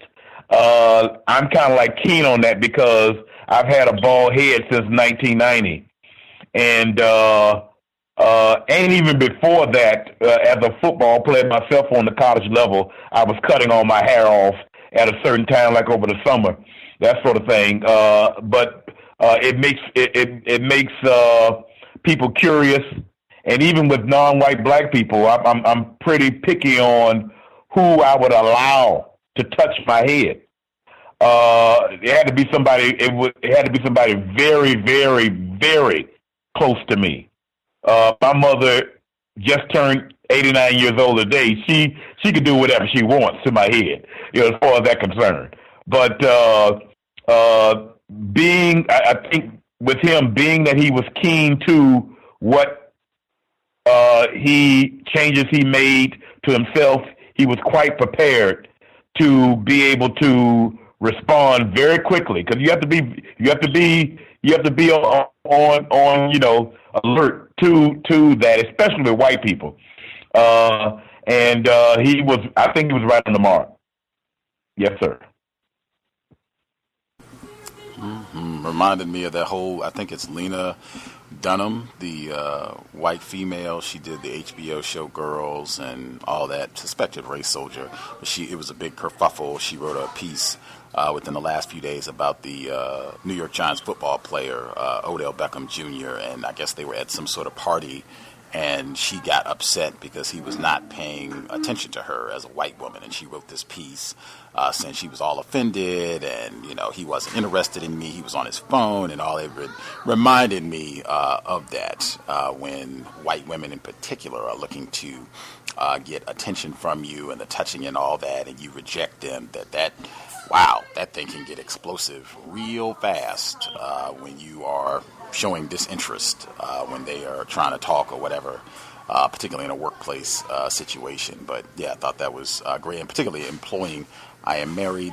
My wife would have concerns about me being fondled by some strange white woman in public. We don't need to have any sort of touching. And if that sort of thing comes up, that's one where you can get right back in the question lane if somebody asks, are we allowed to just touch people at random whenever we feel like it on the job? Is that permissible here? And see what they say. Lady, were you going to comment as well? Actually, I had a question for you guys. My 11-year-old daughter is interested in blogging about some of the racist things that she has been seeing in children's literature and comic books. The latest was a dinosaur book with a dinosaur which was referred to as something rather of the dumbest dinosaur, was called a Nigosaurus. So she is interested in that, and I know that in the past, Justice had a blog, although I know she's much older now. So she just expressed those interests, and if you have any suggestions, any tips, and if anyone else has any suggestions or tips, I'm a little bit nervous about that because she's so young, but she just kind of came up with that on her own because of some of the things that she has saw over the summer that it was just clear. I wouldn't even say undertones, it's just blatant racist things. Even with one of the books was How the Leopards Got Its Spot, and it had a white character who pretty much put itself in blackface, and she recognized it as well. These two books are by the same company. So yeah, if anyone has any suggestions, I'd be very interested. Thank you. Awesome. That is spectacular that she has that interest.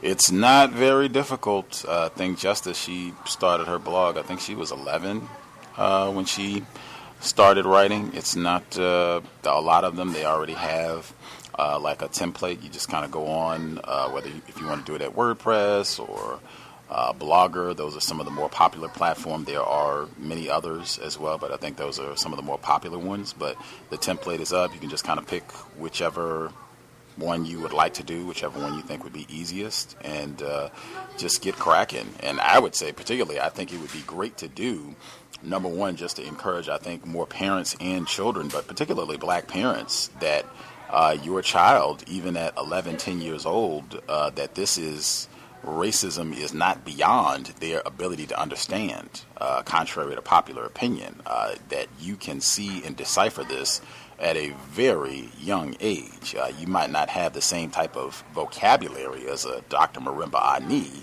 or Dr. Francis Cress Welsing, or someone who's had 20 years of academic study, but I mean, you can compute the basics about what you're seeing and how white supremacy is being articulated even in children's books and what have you. So I think it would be brilliant, extremely constructive, and might inspire a whole lot of other parents and or children to engage in similar activities in getting their thoughts out about racism, thoughts, observations, experiences. And I'm even reminded, it's a little white girl, I forget the exact area, somewhere I believe in the Northeast, but she is a journalist, and I think she's even younger than 11. I think she might only be like 8, 9, 10, something like that. She's very, very young, but she has a blog, and I think her dad is a professional journalist, and so she, mimicking her dad, and she writes and she sets up interviews. She goes and talks to the local police when something happened. I think there was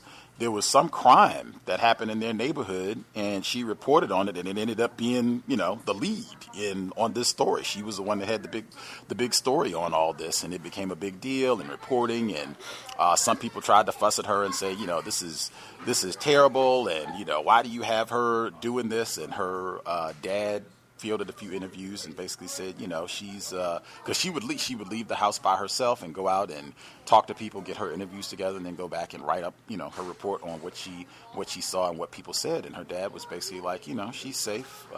We talk to her, we make sure that we supervise what she's doing and what have you. But we think it's great. She's getting practice writing and talking to people, and if this is something that she wants to pursue when she gets older, she's already got a lot of experience in doing this, and I see a lot of that in terms of whites encouraging their children to do that sort of thing.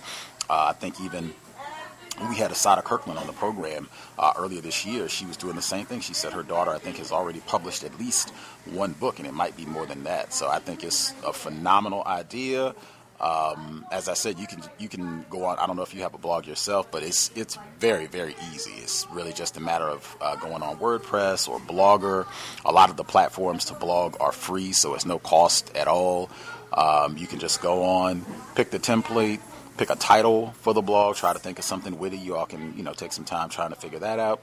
And then you can just write as often as you see things, whatever she wants to present, whatever she has ideas that she wants to present about. And I'd be more than happy to promote it at my blog and Facebook, social media pages, and what have you. I'm sure a lot of other listeners would as well. I know we have quite a few black parents who listen to the program. I'm sure they would love seeing it as well, something that they can share with their children. So absolutely, I think that is a phenomenal idea, and feel free to drop me an email, untiljustice@gmail.com. untiljustice@gmail.com. If you want to continue the discussion on that or need any other tips or suggestions or what have you to get it done, I think that would be outstanding counter-racist effort. Would love to see it come to fruition like as soon as possible.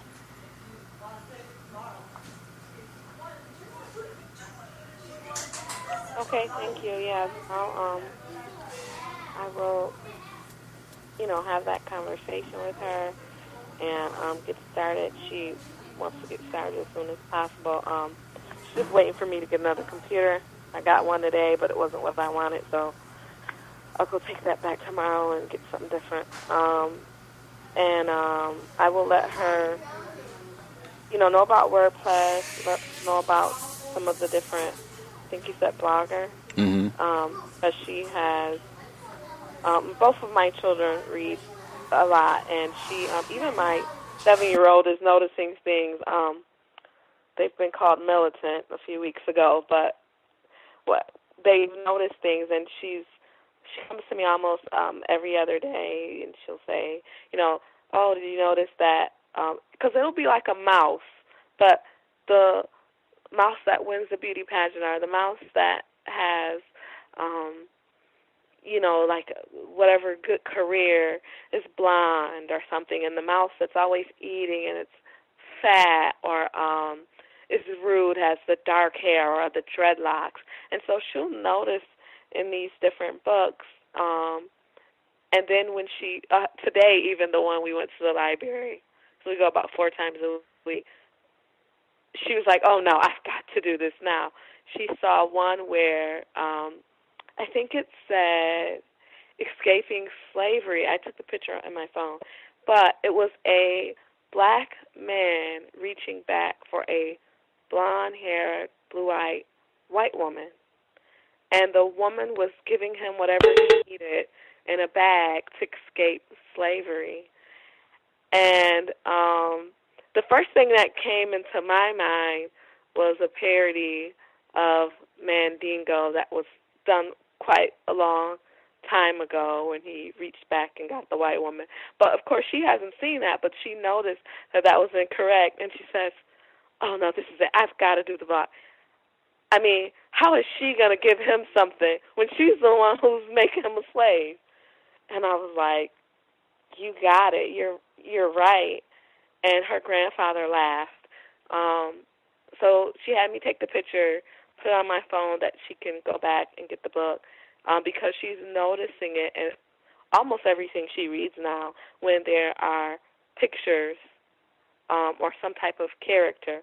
She's noticing that the darker ones have a set role or just whatever, if there are black people on the cover that it's a black boy needs to be with a white girl or a black girl needs to be paired with a white boy. There's usually not just black children on the cover together.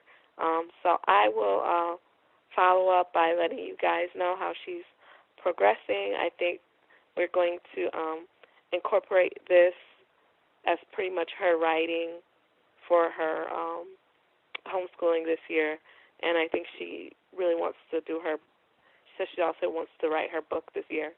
So I'll let you guys know how it progresses. She has a name, but I don't want to say what it is just in case she changes her mind.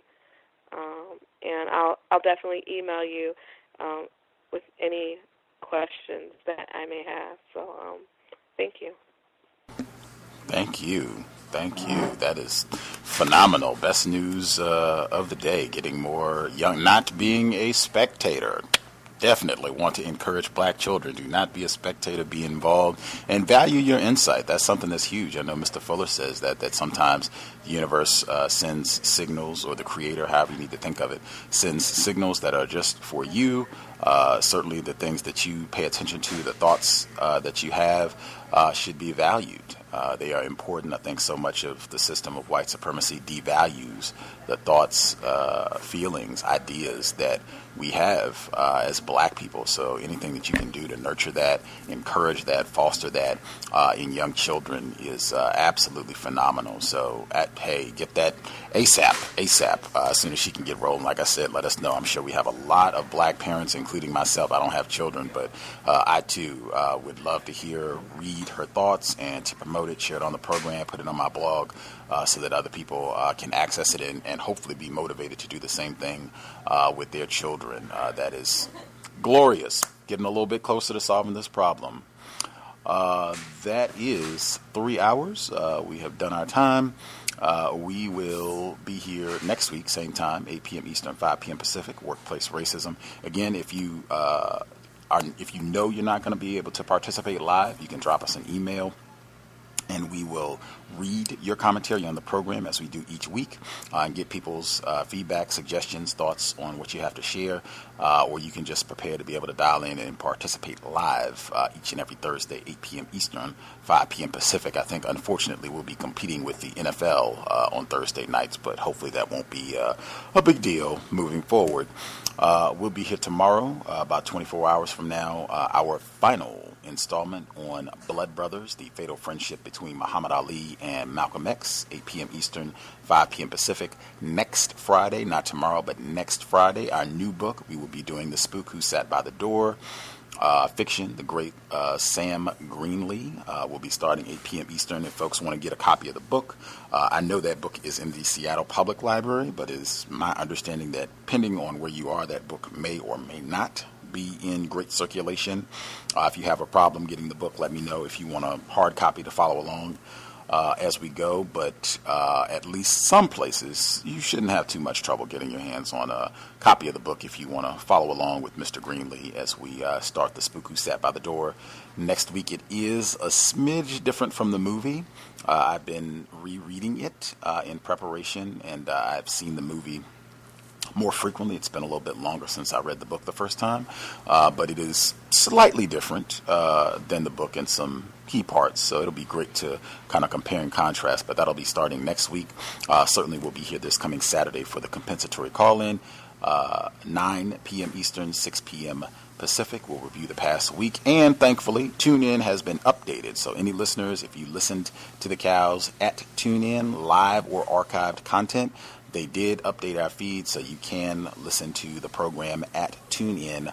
Once again, thanks for all the folks who wrote them and requested that they update the stream. They were not Johnny on the spot about things, but they eventually got it done. I've checked it repeatedly. It is working, so you could be listening to the program right now at TuneIn or any of the upcoming broadcasts as well. With that, thanks to everyone who participated, wrote in, or participated live. Hope it was a constructive investment of your Thursday evening. And again, follow up if you dial in to share on workplace racism. Follow up, let us know how things are progressing. If you use some of the strategies or came up with your own ideas, either way, let us know. I think that's also helpful so we can kind of see the implementation, how all of that helps in dealing with some of these problems. With that, I will state again, sobriety would be best under conditions of white supremacy. One of the worst combinations in the known universe, liquor, whites. Terrible combination, always. You do not, certainly if you're going to be behind the wheel, really if you're going to be in a vehicle at all, driver, passenger, even if you're going to be a pedestrian, you do not want to be under the influence of anything. You never know when it could be the day that you bump into Daniel Holtzclaw, Darren Wilson, race soldier, badge or no.